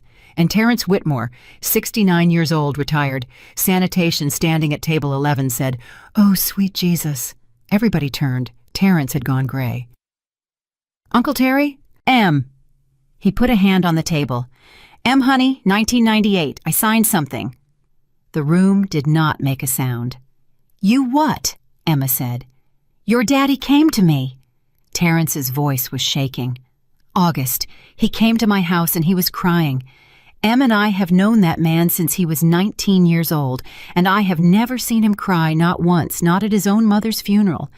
And he sat at my kitchen table and he said, Terry, I did something stupid and I need you to help me undo it. Terrence, Vivian Caldwell said. Terrence, be very careful. Ma'am, Terrence said, I have been careful my whole entire life. He looked at Emma. He bought it back, Terrence said. The ballroom detonated. That's a lie, Nathan said. 6 months later. Terrence was talking over the noise louder, faster. February of 99. He borrowed it off 9 people. 9. I put in $41,000. That was my whole retirement. M. That was everything I had. And Rosa's husband put in some, and the Kowalskis and Delia Devereaux put in $6,000. That woman put in $6,000. Colin Devereaux made a sound. He paid it back, Terrence said. Every dollar. To the Caldwells. In February of 99, and I drove him downtown myself, and I sat in the car, and he went up in that building with a cashier's check, and he came down 40 minutes later, and he was so white I thought he was having a heart attack. Uncle Terry, Emma could barely speak. Why was he white? Terrence Whitmore looked at Vivian Caldwell. Because they wouldn't take it, he said. The room went so quiet Emma could hear the air conditioning. What? Emma said. They took the money, Terrence said. They cashed the check, but they wouldn't give him the release. They said it was in process and sit in the lobby for 2 hours, and they'd tell him it's in process. Emma turned around very slowly and looked at Vivian Caldwell. Vivian Caldwell was looking at the door. Vivian? Emma said. I have nothing to say. Vivian, look at me. I have nothing to say to you. You took his money and you kept the paper, Emma said. And Vivian Caldwell, 68 years old in her pearls, in a ruined ballroom in front of 41,000 people, made the only mistake she made all night. She said, it wasn't my decision. The room screamed. Mother, Nathan shouted. It was your father's decision, Vivian said, and it came out of her before she could stop it, 40 years of it. And everyone in that room heard a woman finally say the true thing out loud. It was your father's, Nathan, and I told him in 1999 that it would come back on this family, and he laughed at me.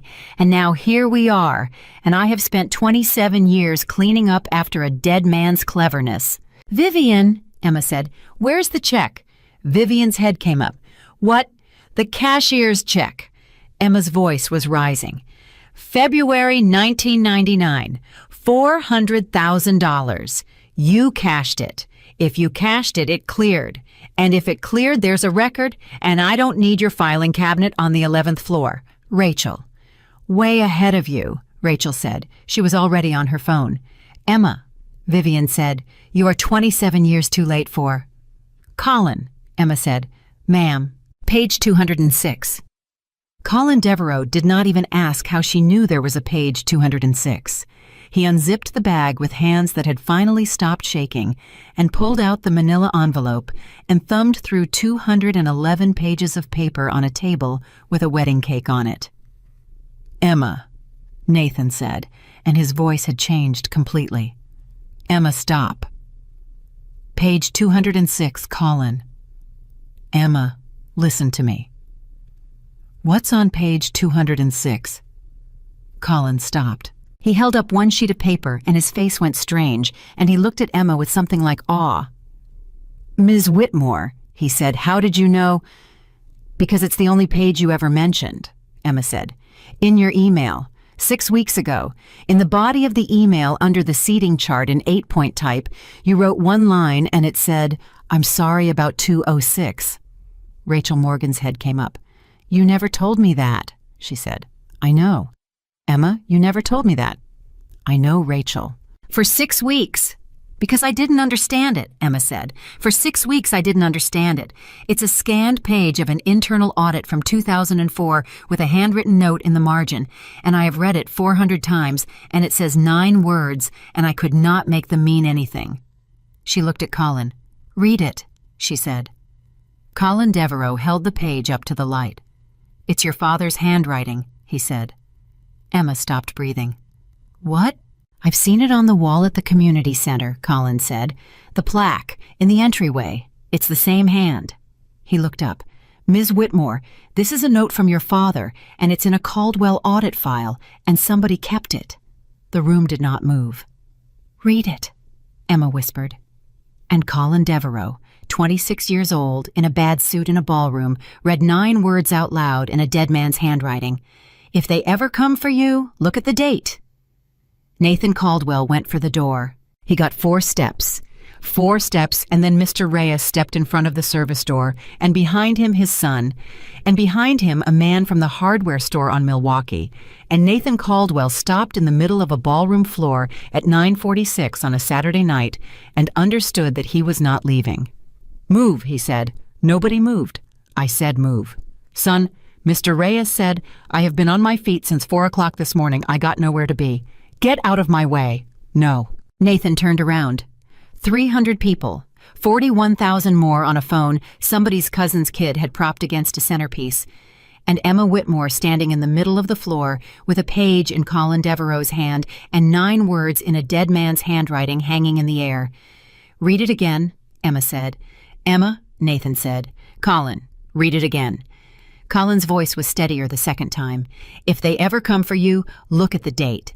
"Look at what date?" Emma said. "Emma, don't." "Look at what date, Nathan." And Nathan Caldwell did something that made every hair on Emma's arms stand up. He stopped fighting. She watched it happen. She watched a man who had been swinging for 45 minutes go completely still and put his hands in his pockets and tilt his head and look at her with an expression she had never once seen on his face in 2 years and 7 months. He looked relieved. "You really don't know," he said. "Nathan, 6 weeks." He laughed, quiet, almost warm. 6 weeks with that page, and you never figured it out. God, Emma, I have not slept since the 11th. Do you understand that 43 nights? I have been lying in bed next to you at 3 in the morning, listening to you breathe, waiting for you to say the number out loud, and you never said it. He shook his head. You never said it. "What number?" "Vivian," Rachel Morgan said sharply. Everybody turned. Vivian Caldwell was standing up, not to speak. She had her clutch in her hand, and she had turned toward the north doors, and she was walking fast in heels, 68 years old, and she made it 11 feet. "Mrs. Caldwell?" Rachel did not raise her voice. 41,000 people are watching you leave." Vivian Caldwell stopped. She stood there with her back to the room.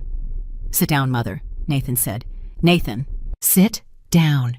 And there was something in his voice that had never been there before, something that made his mother obey a man she had raised. And Vivian Caldwell walked back to table 9 and sat down and put her clutch in her lap and folded her hands on top of it like a woman waiting for a bus. Emma looked between them. "Nathan," she said slowly, "why is your mother running?" "Because she just did the math." "What math?" "Colin," Nathan said. "What's the date on that page?" Colin Devereaux looked down. "March 11th, he said. 2004. "And what's the audit reference number in the corner?" Colin's throat worked. "It says C-04-1172. "Read the routing block," Nathan said. "Bottom left, little box. Who was that file assigned to?" Colin turned the page toward the light, and Emma watched a 26-year-old kid read a name, and she watched his mouth open, and she watched him look up at Nathan Caldwell with total horror. "Read it," Emma said. "Ms. Whitmore." Colin read it. "N. Caldwell," Colin said. "Analyst, 2nd year." The ballroom made no sound at all. Emma stood there. "You were 24, she said. 23. Nathan's voice was almost pleasant. "Turned 24 that June." "You were an analyst." "I was a kid with a badge and a copy code," Nathan said, "and a father who told me to go fix something." Susan Whitmore stood up at table 1. "No," she said. "Sit down, Susan." "No, no, no, no." She was shaking her head over and over. "No, Robert never said. He never said a name. He said the company. He always said the company." "Because he didn't know," Nathan said. "He never knew. That's the whole point, Susan. He came down to that lobby for 4 years and sat there like a dog waiting for his release, and every single time the person who took his name at the desk and told him it was in process and walked back upstairs and threw his folder in a drawer was me." He looked at Emma. "I was 23 years old, and I watched a man in his 50s cry in a lobby 40 times, and I told him it was in process, and then I went and got a sandwich. Somebody in the crowd said, 'You son of a—'" "Emma," Rachel said. Her voice had gone strange. "Emma, look at me." "Not now." "Emma, look at me right now." Rachel grabbed her arm and turned her and Rachel Morgan's eyes were enormous. March 2004. He was an analyst. Analysts don't kill releases. Analysts don't have that authority. That is not a decision that sits with a second-year kid, that sits with legal, that sits with the principal. Her grip tightened. Ask him what he did." Emma turned around. "Nathan," she said. He waited. "What did you do?" And Nathan Caldwell, standing in the wreck of his own engagement party in front of his mother and 300 witnesses and 41,000 strangers, said, "I changed a 2 to a 7. Silence. Absolute, total, ringing silence. "What?" Emma said. "The instrument was 25 years. Nathan's voice did not shake at all. "Signed in 98. Reversion matures 2023. That's what your father signed. That's what he thought he was buying back." "Nathan," Vivian said. "In 2004, they gave me a file to clean." He shrugged. 90 pages of nothing. Scans, repayments. Somebody had booked a $400,000 cashier's check in 99 against a live reversion and never closed it out, and my job was to make the file consistent. He looked at Emma, and for 1 second, his face was completely bare. And I looked at that instrument, and I understood exactly what my father had done, and I understood that in 19 years it was going to be worth $200 million. And I was 23 years old, and I sat at a copier at midnight and I changed the term. "You forged it," Emma said. "I retyped a page." "You forged it." "I retyped 1 page of a 90-page instrument," Nathan said, "and I ran it back through and I put the original in the shred bin and nobody looked at that file again for 22 years. Emma could not breathe. 25 to 30, Rachel said. She had gone white. 2023 to 2028. "That's right," Nathan said. "That's why you're still here," Emma said. "That's why the clock didn't run out. That's why you were sitting in my mother's kitchen at Thanksgiving. You gave yourself 5 more years." "I gave myself 5 more years. And Colin found it," Emma said. "In 6 weeks, a 26-year-old kid with a copy code found what you did with a copy code." Nathan turned his head and looked at Colin Devereaux for a long moment. And then he said quietly, "Yeah." "Nathan," Vivian Caldwell said. "Mother, stop." "Nathan, you never told me." And the entire ballroom turned to look at her. Vivian Caldwell was sitting at table 9 with her hands on her clutch and her mouth open, and she looked for the first time in her life like an ordinary old woman. "You never told me," she said again. "Of course I never told you. For 22 years. Mother, what exactly did you think happened?" Nathan turned on her, and his voice finally cracked. "You knew we were holding paper we'd been paid for. You've known since 99. You told Dad it would come back on us. You said it upstairs 8 minutes ago in front of everybody. So what did you think, that it just aged well?" "I thought your father. Dad's been dead for 9 years. It came out of him like something breaking. "Dad's been dead for 9 years, Nathan said quieter, "and you have spent every single one of them running a company on top of a document you never once opened because you didn't want to know, because not knowing is the entire architecture of this family, and I am the only person in it who ever actually read anything." Vivian Caldwell put her hand over her mouth. "Oh my God," Emma said. Everybody turned. Emma was staring at Nathan like she had never seen him before. "You didn't do it for your father," she said. "Emma, you did it to your father." "Emma, He didn't know either. Emma took a step toward him. Your dad didn't know. Vivian didn't know. Nobody in that company knew because it wasn't in a filing cabinet on the 11th floor. It was in a filing cabinet that hasn't been opened since 2004. And you have spent 22 years being the only human being alive who could hang you. Nathan Caldwell did not answer. That's why, Emma said. Her hands had started to shake. That's why me. That's why you couldn't just buy it. That's why $11 million in 2 years and 7 months. That's why the rooftop. That's why the photographer behind the planter. She was talking faster. You couldn't buy the land because a purchase means diligence, and diligence means a lawyer, and a lawyer opens the file. You couldn't foreclose on the reversion because that means a court, and a court means an original, and there is no original. You put it in a shred bin in 2004. Emma? Rachel breathed. Oh my God.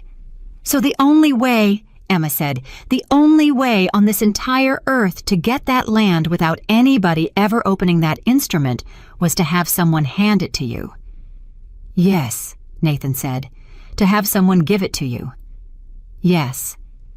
Because a wife doesn't ask for diligence, Emma said. No, Nathan said. She doesn't. The room made a sound like something dying. Emma Whitmore stood there, and it went all the way through her, all of it, 2 years and 7 months. Every dinner, every Sunday, every time he told her he loved her in the dark. I wasn't the target, she said. No. I was the cover. Emma. I was the cover for a crime you committed when I was 10 years old. You were 9, Nathan said.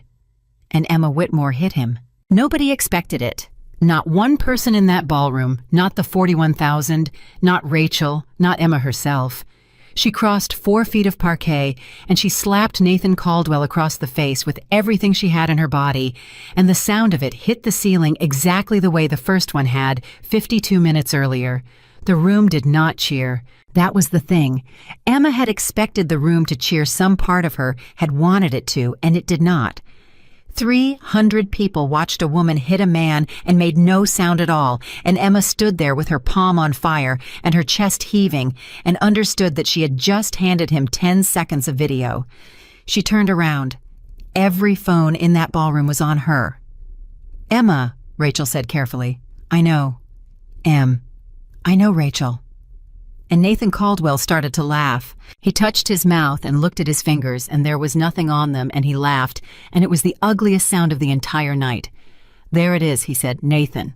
There it is. 41,000 people. Look at it. Look at what you just did. He turned in a circle with his arms out. Everybody get that. Everybody get the founder of the Whitmore Family Trust assaulting a man at a party. Because I promise you every single board member she has is going to see it by breakfast, and every judge in Cook County, and every reporter, and you know what nobody's going to be talking about. He was shouting now, delighted wild. A 2 and a 7, 22 years ago. Nathan, Vivian said, because that's how it works, Em. That's how it's always worked. It's not about what's true. It's about what's on the video, and what's on the video is you. Nathan, Vivian said louder. What? Nathan, she's recording. The whole room turned. Madison Blake was standing up. Nobody had looked at her in 20 minutes. She had been sitting on the floor with her back against the stage since 9:20, and now she was on her feet, and her face was a disaster, and she had her phone held up in front of her in both hands like she was holding a bird. Madison, Nathan said. 51 minutes, Madison said. Madison put that down. I turned it on in the parking garage. Her voice was raw and completely steady. 8:37, before I came up. Because I have known this man for 14 months, and I am not stupid. Whatever else I am not stupid. And I knew that if it went bad, the only person in this building who was going to get blamed for it was me. Madison. Nathan's voice changed. Madison, sweetheart. Don't. Madison, look at me. 51 minutes and 11 seconds, Madison said. It's been in my hand the whole time. It got you in the lounge at 9:02. Do you remember what you said in the lounge at 9:02? Nathan Caldwell went absolutely still. You were on the phone, Madison said. You said she's not breaking. You said I need her to swing at me. I don't care how, get me one clip. And then you said, Madison. And then you said if she won't put the assistant in the room and start the clock. The ballroom erupted. It was not a roar. It was worse than a roar. It was 300 people saying no at the same time. No, no, no, no, a wall of it. And a man at table 15 threw a chair, and 2 of his friends grabbed him. "That's not admissible," Nathan shouted over it. "That's a 2-party state. That is a felony recording that will never see the inside of a—" "Nathan," Rachel Morgan said. "That's illegal, Rachel, and you know it. That is a Class 4 felony in the state of Illinois." "Nathan," Rachel said. "She's in a hotel lounge with an open bar and 300 guests." He stopped. "There is no expectation of privacy in a room with 300 people in it," Rachel said very calmly, and Emma watched 14 years of being underestimated arrive all at once. "You want to argue eavesdropping? Please, please argue eavesdropping. I have been waiting my entire career for a man to argue eavesdropping in a ballroom." The room started to cheer, and it was ragged, and it was mean, and Rachel Morgan held up one hand, and it stopped instantly. And that was when Emma understood her friend had been running this room since 9:04. "Madison," Rachel said, "don't touch that phone. Don't stop it. Don't save it. Don't email it. Don't do anything. Is it still recording?" "Yes." "Keep it recording, Colin." "Ma'am." "Do you still have your badge on?" Colin looked down. "Yes." "Take it off." Rachel's voice was flat. "Right now. Put it on the table." "Nathan, I want you to watch me do this because at some point in the next 36 months, a very expensive man is going to stand up in a courtroom and say that this kid was a disgruntled employee acting alone, and I want a record of the moment he stopped being an employee." Colin Devereaux unclipped his badge with shaking hands and set it on a table next to a wedding cake. 9:53, Rachel said. "Everybody note the time." And 300 people out loud together said 9:53. Emma's eyes filled. "Rachel," Nathan said, and his voice had changed again, and it was the first entirely honest thing he had said in 2 years and 7 months. "Rachel, come on. Come on. You know what this is. You know what happens now. You know exactly how many years this is." "I do," Rachel said. "So let's talk." "No." "Rachel." "Nathan, I'm going to say this once and I'm going to say it slowly because I want it on the record and I want it on the live stream." Rachel Morgan looked him dead in the face. "You are not talking to me. You are going to talk to the United States Attorney for the Northern District of Illinois because you altered a recorded instrument and you used the mails and a wire to do it, and then you spent 22 years using it, which means every single day you used it is its own day. And Nathan, honey, I hate to be the one to tell you this, but you used it 11 days ago in a kitchen in Oak Park." Nathan Caldwell's face did not move. "So, no," Rachel said. "We're not talking." Vivian Caldwell stood up. "I want a lawyer," she said. "Mrs. Caldwell, you have 9 of them." "I want a lawyer who is not on my payroll," Vivian said, and her voice was shaking. And Emma watched the woman she had feared for 2 years look around a ballroom for one person who would meet her eyes and not find a single one. "I want it on the record that I did not know. I want it on the record that I said in 1999 to my husband, 'Mother,' that I said it would come back on us. 'Mother, shut up. I have grandchildren coming.'"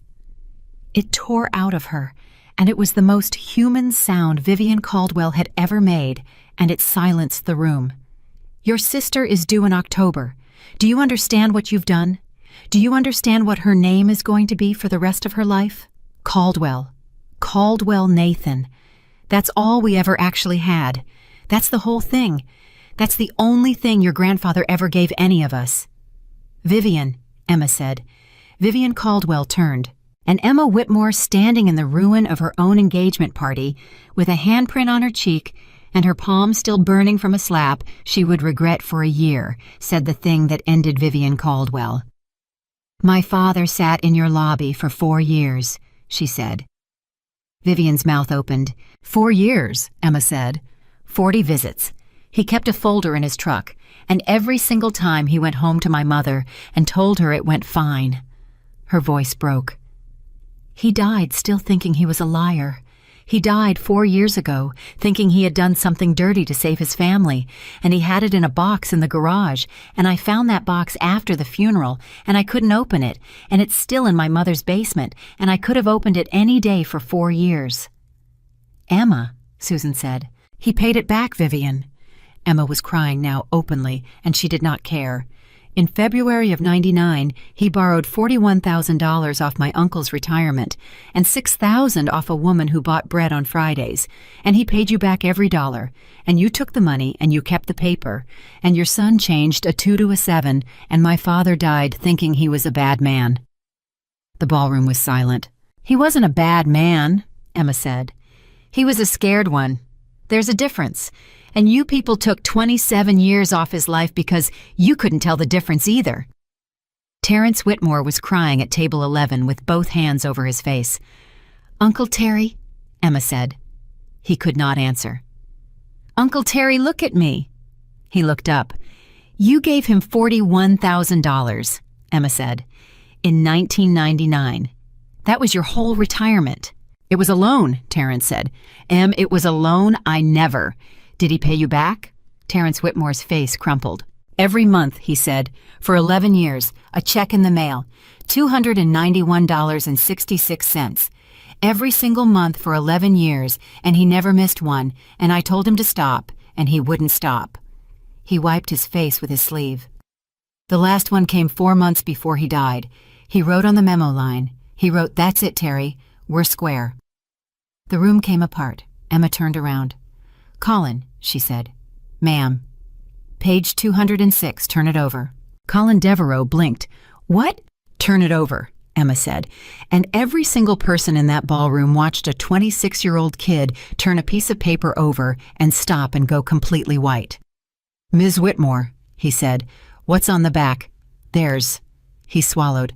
There's a photocopy of a check.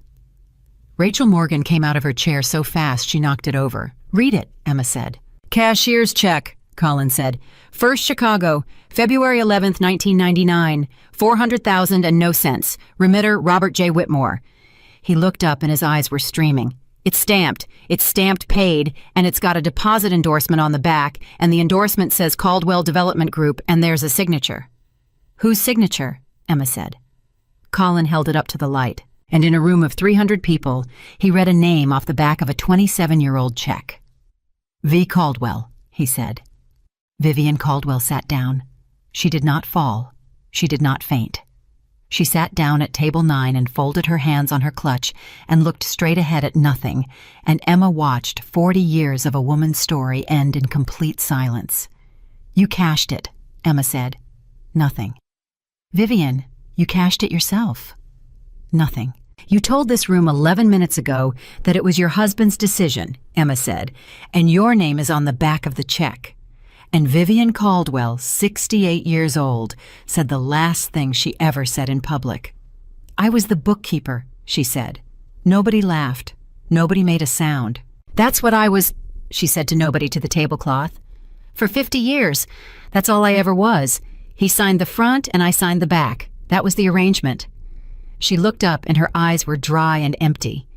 You want to know the truth, Emma? I don't remember signing it. I signed 400 things that week. I have never once in my entire life read anything I signed. Mother, Nathan said. It's true. Mother, stop talking. It's true, Nathan. She looked at her son. And that's the whole family, isn't it? Your grandfather made it. Your father spent it. I signed it and you. Her chin trembled. And you read it. Nathan Caldwell put his hands over his face. It was 10:01. And Emma Whitmore, standing barefoot in the middle of a ballroom, turned around and looked at the one person in that room she had been avoiding for 40 minutes. Mom, she said. Susan Whitmore did not move. Mom, look at me. Emma, please. Since Thanksgiving, Emma said. Yes. How? Susan Whitmore's hands were flat on the tablecloth again. He told me, she said. Nathan told you. In my kitchen. Her voice was almost nothing. You were in the other room. You were on the phone with Rachel. You were laughing about something, and I could hear you laughing, and he leaned over the sink and he said, Susan, I need to tell you something about Bob. The room did not breathe. He told me about 98, Susan said. He told me about the study in Kenilworth. He told me my husband drove out there on a Sunday, and I never knew. And Emma, I didn't know. 39 years. I did not know. Her face twisted. And I stood in my own kitchen, and I found out that the man I buried was a stranger, and then he handed me a napkin, Emma. He handed me a napkin and he said I would never let this touch her. Mom? He said that's why I'm marrying her. Susan Whitmore looked up and her eyes were destroyed. He said once it's family, it goes away. He said once it's family, nobody ever opens it. And I said thank you. She put her hand over her mouth. I said thank you, she said. Emma closed her eyes. Mom, I said thank you to the man who was doing this to you, Susan Whitmore said, because I was so scared of what people would say about your father that I would have signed anything, Emma, anything. He knew that. He knew that when he walked in the room. He looked at me for 2 years and he saw exactly one thing, and it was a woman who would trade her daughter to keep a dead man's name. The ballroom was silent. And that's what I did, Susan said. Mom, that's not. Don't. Her mother shook her head hard. Don't you do that. Don't you make it soft for me. You have made everything soft for everybody your whole life, and it is the reason we're all standing here. She was sobbing. I had 6 months. I had 6 months and 40 times in my kitchen, and I picked napkins. Mom, I picked napkins. And Emma Whitmore crossed a ballroom floor and put her arms around her mother in front of 300 people and 41,000 strangers and held her while she came apart. 10:06, Rachel said quietly to nobody and wrote it down. Nathan Caldwell watched them. That was the last image the cameras got of him standing up. 2 women holding each other at table 1 and a man watching them with an expression that a lot of people argued about afterward on the internet for months. Some said it was hate. Some said it was calculation. Rachel Morgan, who was standing 8 feet away and had the best angle in the room, said it was neither.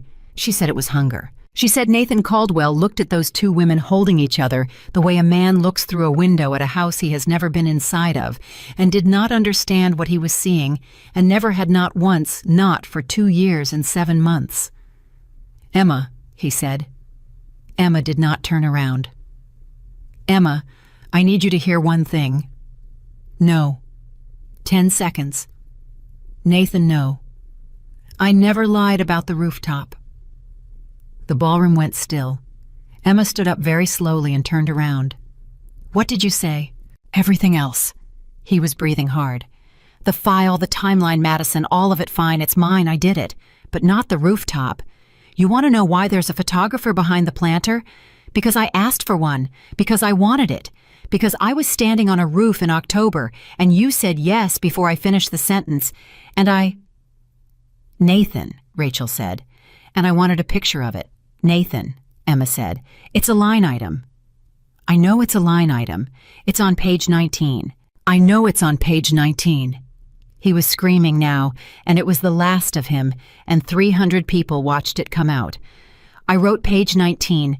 I wrote it in February, and I meant every word of it. And then you said yes on a roof, and I felt something, and I did not know what to do with it. You think that helps you. You think that's the good part. Emma, I felt something, and I kept going. I felt it, and I went home, and I opened the file, and I updated the timeline. The room did not move. That's the man, Nathan said. His voice had gone hoarse. That's who you were marrying. Not a guy who didn't feel anything, a guy who felt it and did it anyway. Emma Whitmore looked at him for a long, long moment. That's the first true thing you've said all night, she said. Emma. And it doesn't change one single thing that happens next. She turned to Rachel. Rachel, she said. Call them. Call them right now. Emma, wait. Rachel came close and dropped her voice. Listen to me. 10 seconds. If I make this call, it's not yours anymore. You understand? It goes to a building downtown, and a stranger picks it up, and it never comes back. No settlement, no apology, no moment where he stands in your kitchen and says he's sorry. It's gone. It becomes a case number and you become a witness. Good. Rachel. Emma's voice was completely steady. I don't want an apology. You could take him for everything. Tonight. Right now in this room with those 211 pages and that recording, I could have Vivian Caldwell signing a number by midnight and you know it. I know. Emma. That's 140 buildings. That's Rosa. That's the Kowalskis. That's every family on that list, and you could have them safe by breakfast. The whole room heard it. Emma Whitmore stood there barefoot in a ruined dress, and she looked around that ballroom at Rosa Reyes at the hardware store, man at Terrence, at Priya, at Colin Devereaux, standing there without his badge at Madison. Blake holding a phone that had been recording for 62 minutes, and she made the decision that 300 people watched her make and never stopped talking about. "No," she said. "Emma, if I take the money," Emma said, "then it's a settlement, and a settlement is a piece of paper that says nobody did anything wrong, and every person in this room signs an NDA, and Colin can never say his grandmother's name out loud again, and in 9 years, Nathan Caldwell is on a board somewhere, and Rosa is a parking garage anyway." Her voice rose. "That's not justice, Rachel. That's a purchase. That's the exact same thing he was doing, just with my hand on the pen." The ballroom started to applaud. "So call them," Emma said. "Let it be a case number. I'll be a witness.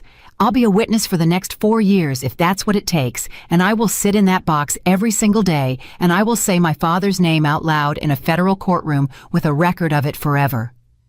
The room was on its feet. "Because that's the only thing that's ever going to get it off him," Emma said. "Not money, a record." Rachel Morgan looked at her best friend of 14 years. "Okay," she said, and she took out her phone at 10:14 on a Saturday night and made the call that ended Caldwell Development Group. Nathan Caldwell did not run. That was the part nobody could ever explain. He had a clear path to the north doors for 11 full minutes, and he stood in the middle of that floor and did not move. And when Emma finally asked him why at 10:26, with the sirens already audible on Michigan Avenue, he told her the truth. "Because I've been carrying it since I was 23, he said. And then Madison Blake walked across the ballroom floor. 300 people watched her come. The same woman, the same black dress, the same walk. And Emma Whitmore stood absolutely still and did not flinch, and Rachel put a hand out, and Emma pushed it down. Madison stopped in front of her. Her face was ruined. Her hands were shaking so hard the phone in them was rattling. "Ms. Whitmore," she said. "Madison. I have 460 photographs," Madison said. "I have every text he ever sent me. I have the file he had me build on you, all 11 months of it, and it's 90 pages, and it has your dental records in it, and it has a page about your mother's heart."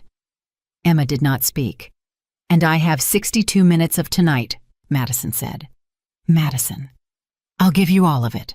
Her voice broke completely. "Right now, tonight, please, please just—" She stopped. And then Madison Blake, who had crossed that ballroom 97 minutes earlier and hit Emma Whitmore twice in the face in front of everyone she loved, went down on her knees on the parquet floor. "Please don't destroy me," she said. The room made no sound. Emma looked down at her. She looked at the hand that had hit her. It was flat on the floor now, holding her up, and it was shaking. And there was a wedding cake 11 feet away that a 71-year-old woman had refused to take $1 for. "Madison," Emma said. "Stand up." "I can't." "Stand up." "Ms. Whitmore, I can't." "Madison Blake," Emma said. "You had the courage to hurt me in public." Madison looked up. "Now find the courage to tell the truth in public," Emma said. "On a record, under oath, with your name on it and your face on it, and every single person you have ever known watching you do it." Madison Blake started to sob. "That's the whole deal," Emma said. "That's all of it. I'm not going to protect you.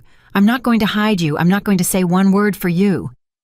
She crouched down, and she took Madison Blake's face in both hands, and 300 people watched her do it. "But I'll be in the room." Madison Blake looked at her. "Why?" she whispered. And Emma Whitmore said, "Because somebody was in the room for Colin." The doors at the back of the ballroom opened at 10:31. Nobody in that ballroom expected what came through them. 300 people had been picturing it for 11 minutes. Handcuffs, shouting. A man dragged out past a wedding cake with a coat over his head, and every phone in the room raised to catch it. What came through the doors was 2 people in ordinary clothes. A woman in her 50s in a gray raincoat still wet on the shoulders. A man behind her with a laptop bag and no expression whatsoever. They did not look at Nathan Caldwell. That was the first thing Emma noticed, and she never forgot it. Every single person in that room was looking at Nathan Caldwell, and the only 2 people whose job it was to care about him did not look at him even once. The woman in the raincoat scanned that entire ballroom, 300 faces a screen, with a 41-page document still glowing on it, a woman on her knees on the floor, and she found the one person she was looking for. She walked straight to Rachel Morgan. "You, Morgan?" "I am." "You said 211 pages." 211 physical pages, Rachel said, printed on a company copier on the 11th floor, plus 62 minutes of contemporaneous audio, plus a live stream at 41,000 viewers, plus 300 witnesses who have been standing in this room for 90 minutes and are not going anywhere. The woman in the raincoat looked around slowly. "Ma'am," Terrence Whitmore said, "we ain't going anywhere." The woman almost smiled. "What's your name?" she said. "Terrence Whitmore, sanitation, 31 years retired." "Mr. Whitmore, has anybody left this room?" "Not one soul." "Nobody's left." She turned. "In 90 minutes, nobody left a party where somebody got slapped. And Rosa Reyes, 71 years old, standing in her stocking feet with her shoes in her hand, said, 'Where would we go?'" The woman in the raincoat looked at her for a second. Then she took out a notebook. It was 10:33. "Okay," she said. "Nobody touch anything. Nobody unplug that screen. Nobody close that laptop. Who has the paper?" "I do," Colin Devereaux said. She turned around, and Emma watched a 26-year-old kid in a bad suit hold up a manila envelope in front of a federal agent. And she watched his hand shake, and she watched him say the sentence he had been rehearsing for 6 weeks in a stairwell. "My name is Colin Devereaux," he said.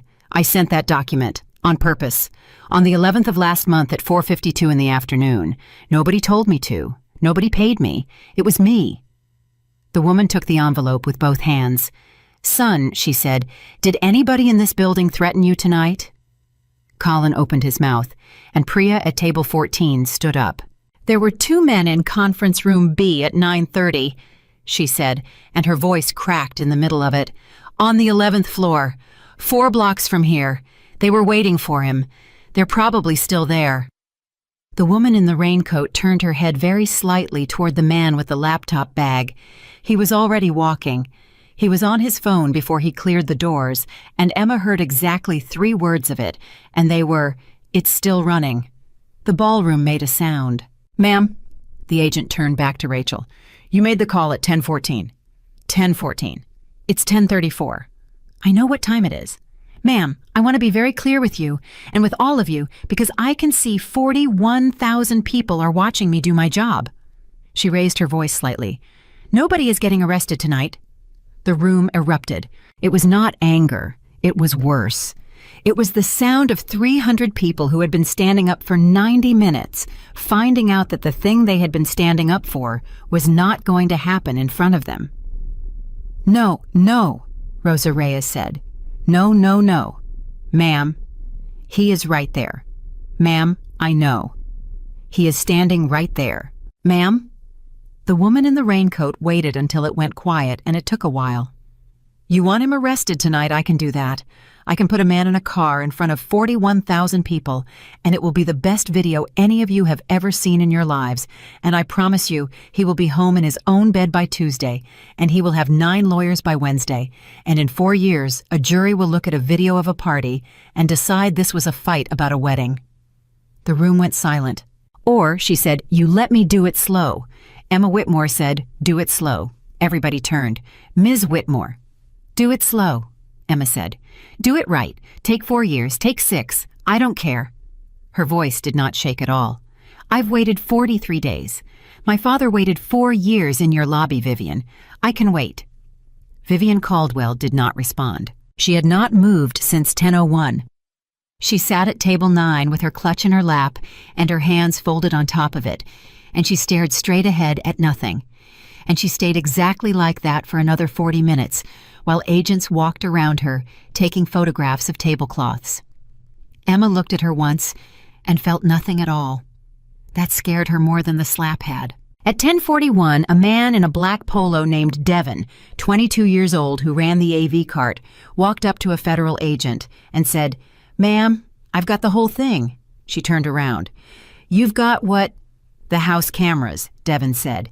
"There's 4 corners. They're always on. It's an insurance thing. Nobody ever looks at them." He swallowed. I've been running this room since 6 o'clock. It's on a drive in the booth. It's got audio. The room did not make a sound. Son, the agent said. How long since 6? Devin said. Since the doors opened. It's got everything. It's got her coming in. It's got him grabbing her wrist. It's got what he said to her. He looked at Emma, and his face was red. Ms. Whitmore, I've been standing in that booth for 2 hours, and I didn't know what to do. I'm sorry, I should have done something. Devin, Emma said, I should have done something. Devin, you just did, Emma said. And Devin, 22, put his hands on his knees and breathed for a while. 4 cameras, 97 minutes, audio. Rachel Morgan sat down on the edge of the stage and put her head in her hands and laughed until she cried. She said. Emma, what? Do you understand what that is? Tell me. He said it, Rachel said, in the lounge at 9:02. He said it into a phone in a room with a camera in the corner. She looked up. Madison's recording is One Woman with a Grudge. Madison's recording plus the house camera is a documentary. Emma Whitmore stood in the middle of her own ruined engagement party and understood that it was over. She did not feel triumphant. She felt tired in a way she had never been tired before, all the way down into her hands, and she wanted to sit on a floor somewhere and not be looked at by anyone for about 9 years. Instead, she turned around because somebody was saying her name. It was Nathan. He had been standing in the same square of floor for 20 minutes. Nobody was holding him. Nobody was watching him. That was the strangest thing about the end of it. He had become furniture. 300 people who had spent 90 minutes unable to look away from Nathan Caldwell had simply stopped all at once, and the man was standing in the middle of a room where he no longer existed. Emma, he said. Nathan, they're not going to arrest me. No. You know what that means. It means 4 years, Emma said. It means 4 years of my life, Nathan said, and yours. Yes. You're 32. Yes. You'll be 36. He said it like he was offering her something. You'll be 36 years old, and you'll have spent 4 years in conference rooms with strangers going through your father's bank statements, and every single one of them is going to ask you the same 11 questions, and Emma, you will hear my name every day for 4 years. I know. You could stop it in 9 minutes. I know. 1 phone call, Nathan said. Rachel makes 1 call. My mother signs a number. Everybody in this room goes home rich. Rosa keeps her bakery. Colin never sees the inside of a courtroom, and you never have to say my name again for the rest of your life. The ballroom listened, and Emma Whitmore, standing barefoot on a parquet floor at 10:46 on a Saturday night, said, Nathan, why are you still selling? He stopped. What? It's over. She was not being cruel. That was what made it land. She said it the way you tell somebody there's no more coffee. It's over, Nathan. There's 4 cameras. There's a girl with 62 minutes.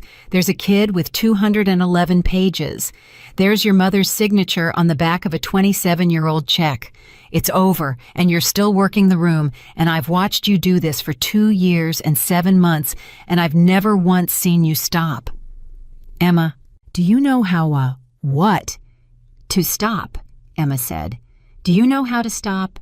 Is there a version of you that stops? Because I lived with you. I planned a wedding with you. I met your mother. I ate at your table. I slept in your bed. And I have never once in my life seen you do a single thing that wasn't for something.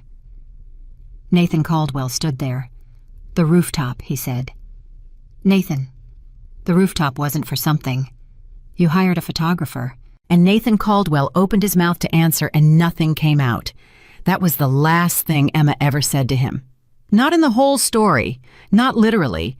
There were 4 more years of it, and she saw him 11 more times, all of them in rooms with a court reporter in the corner and a stenographer's mask over somebody's face. But she never said another word to him that wasn't an answer to a lawyer's question. She walked away at 10:47, and she never came back. At 11:15, a federal agent asked 300 people to form a line. They did. It took until 4 in the morning. Nobody left. That was the part that ran in the papers, and it was the part Emma cried about later in a car alone at 5:30 in the morning with the sun coming up over the lake. 300 people stood in a line in a ballroom until 4 in the morning to give their names. Rosa Reyes was 71. She stood in that line for 3 hours in her stocking feet, and when a young agent found her a chair, she said, "I've been standing since 4 o'clock this morning. Honey, this is nothing," and gave the chair to Terrence. The man from the hardware store on Milwaukee gave his name and then said, "Ma'am, can I say one more thing? I had my phone up at the start. When she got hit, I had my phone up like everybody else, and I want that in there too. I want it written down that I filmed it before I helped." The agent looked at him. "Sir," she said, "that's not a crime." "I know it ain't," he said. "Write it down anyway." Bethany, table 12. Emma's roommate from 19, who had filmed the first slap and the second one, stood in that line for 2 hours and 40 minutes and gave a statement, and then found Emma near the doors at 3:50 in the morning. Beth, I filmed it. I know. I filmed you getting hit." Bethany was crying so hard she could barely speak. "I've known you since we were 19. I cried at your dad's funeral, and a woman hit you in the face, and I picked up my phone." Emma Whitmore looked at her oldest friend. "Yeah," she said. I'm so." "Beth, I know. How do you?" "Because everybody did," Emma said. 300 people, every single one.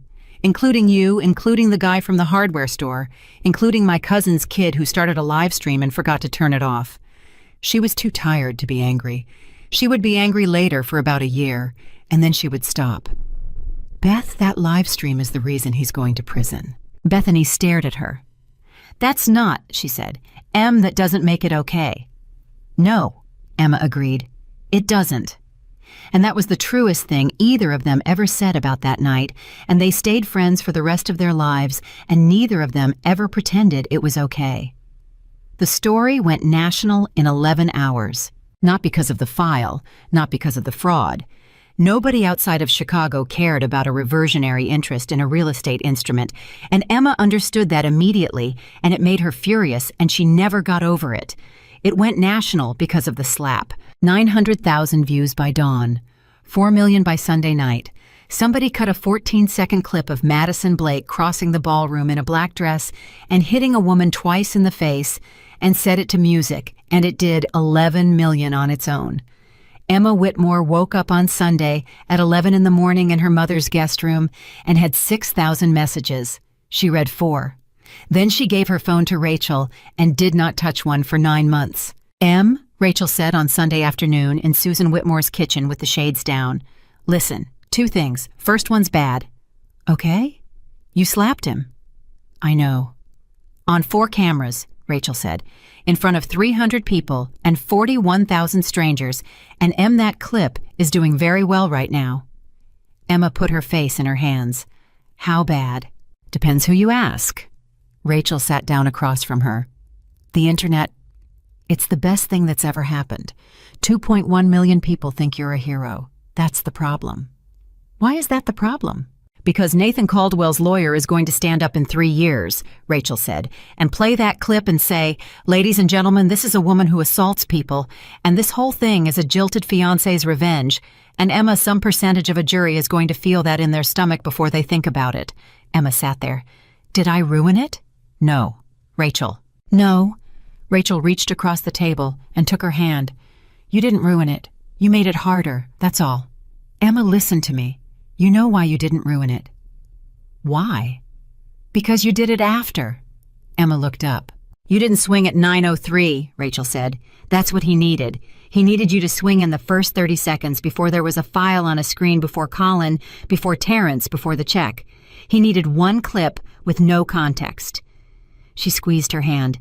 "You swung at 9:49, and by 9:49, there were 90 minutes of context, and that's the whole ballgame. He wanted a video of a crazy woman. What he got was a video of a woman who held it together for 46 minutes while a man explained why he'd done it and then finally hit him. That's not crazy, honey. That's the most sympathetic thing you did all night." Emma Whitmore started to laugh and could not stop for a while, and then it turned into something else, and Rachel Morgan held her for 20 minutes on her mother's kitchen floor. "What's the second thing?" Emma said eventually. Rachel was quiet. "Rach, what's the second thing?" "Colin Devereaux got a letter this morning," Rachel said. Emma's head came up. From who? Caldwell Development Group. Rachel's jaw was tight. Termination for cause. Effective immediately. Theft of proprietary materials, breach of confidentiality, and they've already sent it to 2 credit agencies and the state licensing board. They fired him. They fired him at 7:40 in the morning on a Sunday, Rachel said, which means somebody in that company got out of bed to do it. Emma Whitmore stood up. Where is he? Emma. Rachel, where is he? He was in his car. That was where they found him at 2 in the afternoon on Sunday in a parking lot in Rogers Park, 26 years old in the same suit because he had not been home. His girlfriend had not answered her phone since 11. His mother had called him 4 times and he had not picked up. He had $38,000 in student loans and a termination letter on his phone, and 4 million people had watched him read a dead man's handwriting out loud in a ballroom, and he was sitting in a Honda in a parking lot with his hands on the wheel and the engine off. Emma knocked on the window. He rolled it down and did not look at her. Ms. Whitmore? Colin. I'm okay. Colin? I'm okay, he said, and then his face came apart, and he put his forehead on the steering wheel and said, I'm not going to get another job. Colin. I'm 26, he said. I'm 26 years old and I'm never going to work again. Do you know what for cause means? Do you know what that does? They put it in writing, Ms. Whitmore. They put it in writing in 9 hours. Emma opened the passenger door and got in. She sat in a Honda in a parking lot in Rogers Park in sunglasses and a hoodie, and she let a 26-year-old kid cry for 11 minutes without saying a word. Then she said, Colin, do you know what a mistake they just made? What? Rachel? Emma held up her phone. Rachel, say it again. Rachel Morgan's voice came out of the speaker. Colin, this is Rachel Morgan. I need you to hear me clearly. 41,000 people watched you take your badge off and put it on a table at 9:53 last night. 300 witnesses said the time out loud. It's on 4 cameras. She paused. And they fired you for cause at 7:40 this morning. So that's retaliation, Rachel said. And it's not a close call, and it's not even a good retaliation. It's the dumbest retaliation I have ever seen in 14 years. And Colin, honey, I have been doing this a long time, and I want to tell you something. What? They just handed you a house, Rachel said. Colin Devereaux lifted his head. What? Whistleblower retaliation federal with a documented timeline of public record and 41,000 witnesses to the Protected Act. Rachel's voice was very calm. Colin, they fired you 9 hours after you handed a federal agent 211 pages. There is not a lawyer alive who can make that go away. You are going to be fine. You are going to be better than fine. You are going to be a case they teach. Colin Devereaux sat in his car and stared through the windshield. I just wanted to keep the bakery, he said. And Emma Whitmore said, Colin, you did. She was wrong about that. Not about the bakery, about how easy it was going to be, because the next 4 years were not a montage. Emma told people that for the rest of her life, and almost nobody wanted to hear it. They wanted the ballroom. They wanted the slap and the screen and the woman on her knees. Nobody wanted the 4 years. Here is what the 4 years actually were. They were 14 depositions. They were 161 hours in conference rooms with no windows answering the same 11 questions from men who were paid $900 an hour to make her contradict herself by minute 40. Ms. Whitmore, isn't it true you were angry? Ms. Whitmore, isn't it true you struck Mr. Caldwell? Ms. Whitmore, you knew about this document for 6 weeks and continued to plan a wedding. Is that the behavior of a woman who was deceived or a woman who was collecting? That last one got her the first time, month 5. She sat in a conference room, and a very polite man in a gray suit asked her if she had been collecting, and Emma Whitmore said, yes. Rachel's hand landed on her arm. Yes, Emma said again. I was collecting. He was hunting me, and I was collecting. Write it down. They were her father's bank statements, 900 pages of them from 1996 to 2004. And Emma read every single one because the government needed somebody who could identify a man's handwriting, and there was exactly one person alive who could. She found things. That was the part nobody warned her about. She sat in a room for 4 years and found out who her father actually was, 1 check at a time. And it was not what Nathan said, and it was not what the plaque said either. She found out he had missed a mortgage payment in July of '98. She found out he had sold his truck in August and bought it back in November. She found out that in January of '99, 4 weeks before he walked into that building with a cashier's check, Robert Whitmore had written a personal check for $600 to a woman named Delia Devereaux, and on the memo line in his handwriting, it said, "Bread." Emma sat in a windowless conference room in a federal building and looked at that check for 11 minutes and could not speak. "Ms. Whitmore," the agent said, "you want a break?" "No." "Ma'am, it's fine." "He paid her back," Emma said. "Ma'am, he borrowed $6,000 off a woman who sold bread," Emma said, "and 4 weeks before he went and got his life back, he sent her $600 and he wrote bread on it, and she was 70 years old and he was 44, and he did it in January in Chicago." She wiped her face with the back of her hand. "That's the man. That's what he was doing that whole year. Everybody keeps asking me if my father was a good man or a bad man, and nobody's asked me the actual question." "What's the actual question? Whether he paid people back?" Emma said. "He did. Every single one. 11 years of checks to my uncle. $600 to Delia Devereaux in January. $400,000 to Vivian Caldwell in February, and she signed the back of it and put it in a drawer." She looked up. "He wasn't a saint," Emma said. "He got scared and he made a stupid deal in a rich man's study on a Sunday, and then he spent the next 27 years trying to buy it back, and he died still trying. That's not a saint, that's just a guy who wouldn't quit." The agent wrote it down. "Ma'am," she said, "can I say something off the record?" "Sure." "My father was a plumber," the agent said.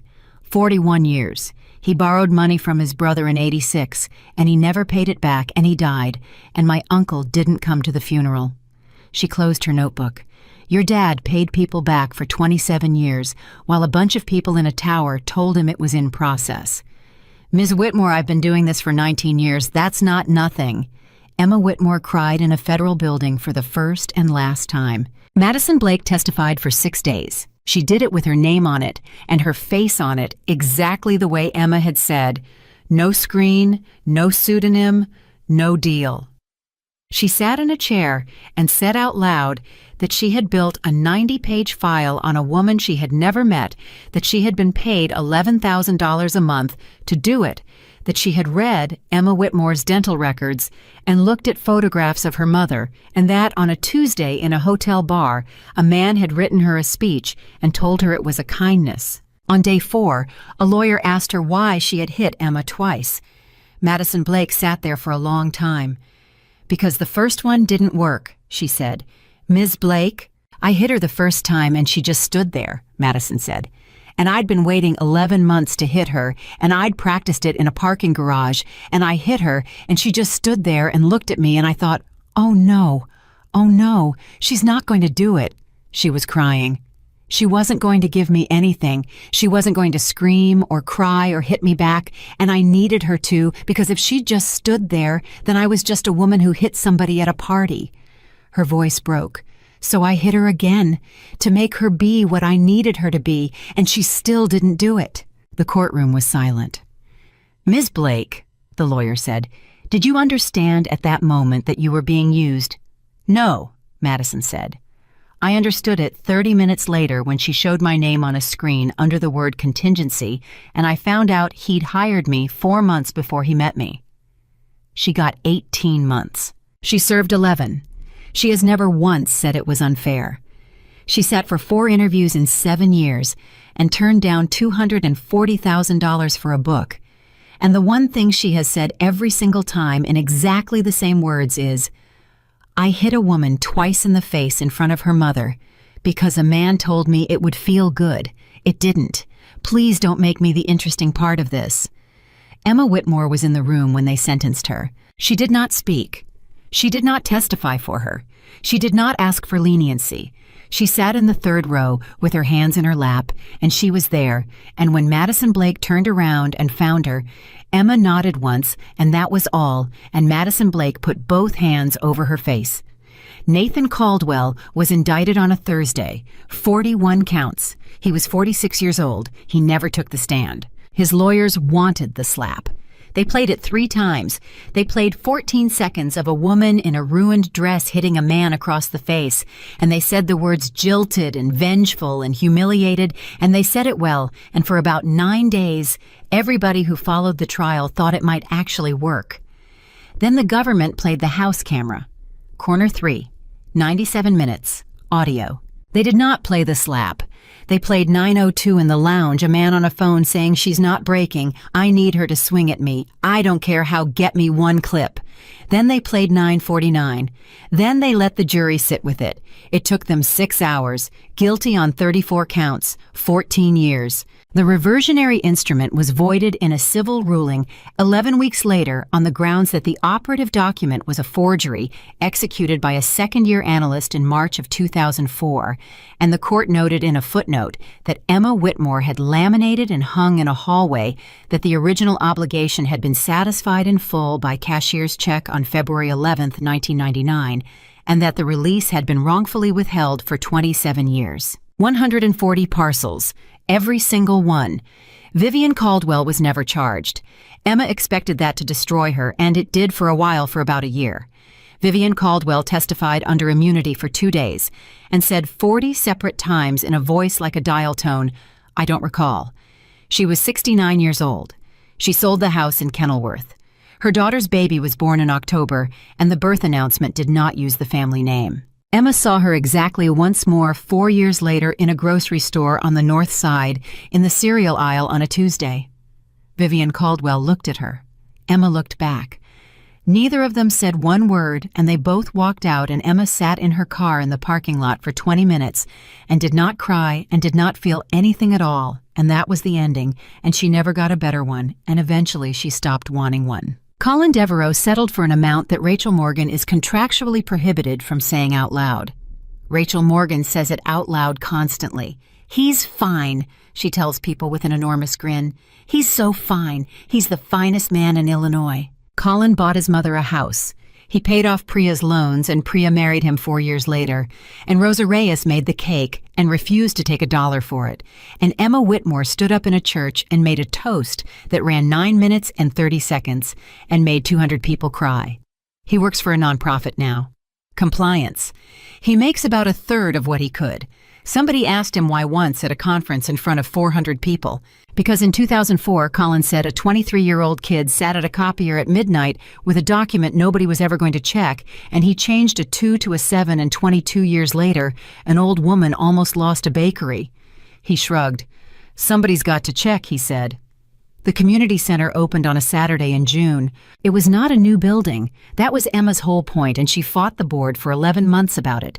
They wanted new. They had the money for new. Emma Whitmore stood up in a board meeting and said, "We are not building a monument on top of this. We're fixing what's here." And she won 7-4, and the 4 never forgave her. They put a new roof on a 60-year-old building on 18th Street. 300 people came. Terrence Whitmore was 73 by then, and he stood in the front row and cried through the whole thing and did not care who saw. Rosa Reyes, 75, made 400 rolls. Colin Devereaux came with his wife and his mother and stood at the back and would not come forward, and Emma made him come forward. Susan Whitmore did not come. She had wanted to. She had gotten dressed. And at 9 a.m, she had called her daughter and said, "Emma, I can't." And Emma had said, "Mom, it's okay." And her mother had said, "It's not." They had spent 4 years getting there. It had not been fast, and it had not been pretty, and there had been a year in the middle where they spoke twice.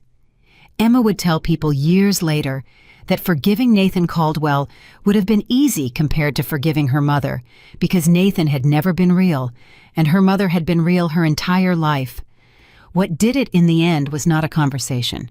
It was a box. The box in the basement. The one Emma had found after the funeral and could not open for 4 years. Susan Whitmore carried it up the stairs herself on a Tuesday in March, 68 years old with a bad heart, and put it on the kitchen table and said, "I'm not going to be in the room."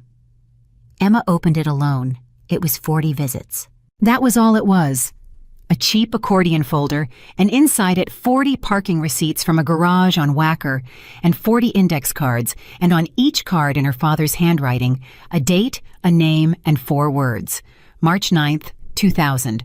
Reception desk did not get name.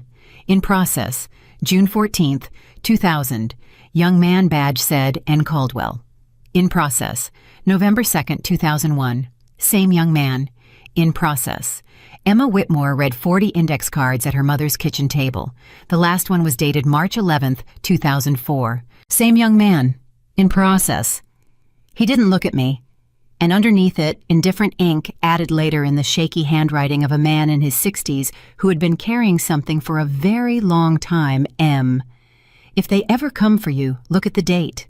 She sat there for an hour. Then she went out on the porch, where her mother had been sitting in the cold for an hour, and she sat down next to her, and neither of them said anything for a long time. He knew, Emma said. He knew something. Mom, he wrote it on a card in 2004, and he never told anybody. No. Why? Susan Whitmore looked out at the street she had lived on for 39 years. Because he was ashamed, she said. Emma, he was ashamed for 27 years. That's what it does. It doesn't make you evil. It makes you quiet. Emma Whitmore sat on a porch in March and finally 4 years late understood the entire thing. Mom, she said, that's what it did to you too. Her mother's face crumpled. I know, she said. At the community center on a Saturday in June, somebody asked Emma Whitmore the question. A reporter young 24 or 25, and she asked it the way people always asked it, and Emma had answered it 1,100 times. Ms. Whitmore, do you regret it? The engagement party. Do you wish it had never happened? Emma stood there. She thought about the slap, both of them. She thought about her grandmother's pearl on the floor. She thought about 97 minutes and 4 cameras and a room full of people who filmed her before they stood up for her. And she thought about Bethany crying at 3:50 in the morning. And she thought about a 26-year-old kid in a Honda in a parking lot saying, I'm never going to work again. She thought about 4 years of conference rooms. She thought about a check that said bread. Yes, Emma said. The reporter blinked. Yes. Yes, I regret it. Emma laughed a little. Everybody wants me to say no. Everybody wants the line. It made me who I am. I wouldn't change a thing. She shook her head. I'd change all of it.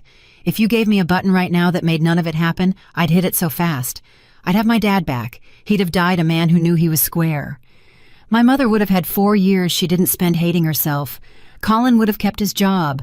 Madison Blake would be selling something in an office somewhere and she'd be fine. She looked around at 300 people. But nobody's ever offered me the button, Emma said.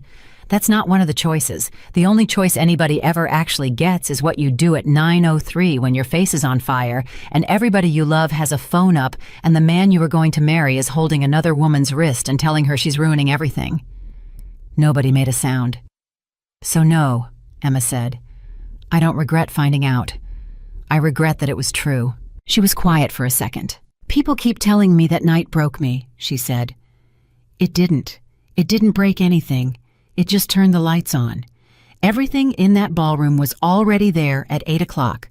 The file was already written. My father was already in that drawer. My mother was already carrying it. Nathan had already done it 22 years ago at a copier when I was 9 years old and crying at an airport. Her voice was steady. The only thing that changed at 9:03 was that I could see it. A woman near the back said, "Say it, honey." Emma Whitmore smiled. Somebody asked me once what I'd say to him, she said. If I could, if I got 60 seconds. She thought about it. Nothing, she said. There's nothing to say. He's 49 years old and he's got 9 years left and he still doesn't understand what happened to him. He thinks he lost because of a live stream. He thinks if the room had been 10 people, or if Devin hadn't been in the booth, or if my cousin's kid had remembered to turn off his phone, he'd have won. She shook her head. He wouldn't have. He was always going to lose. Not because he got caught, because he built a whole life on a document he had to hide, and you cannot build anything on a thing you have to hide. It doesn't matter how good you are.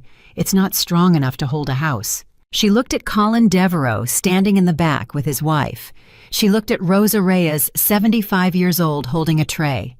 She looked at Terrence crying in the front row.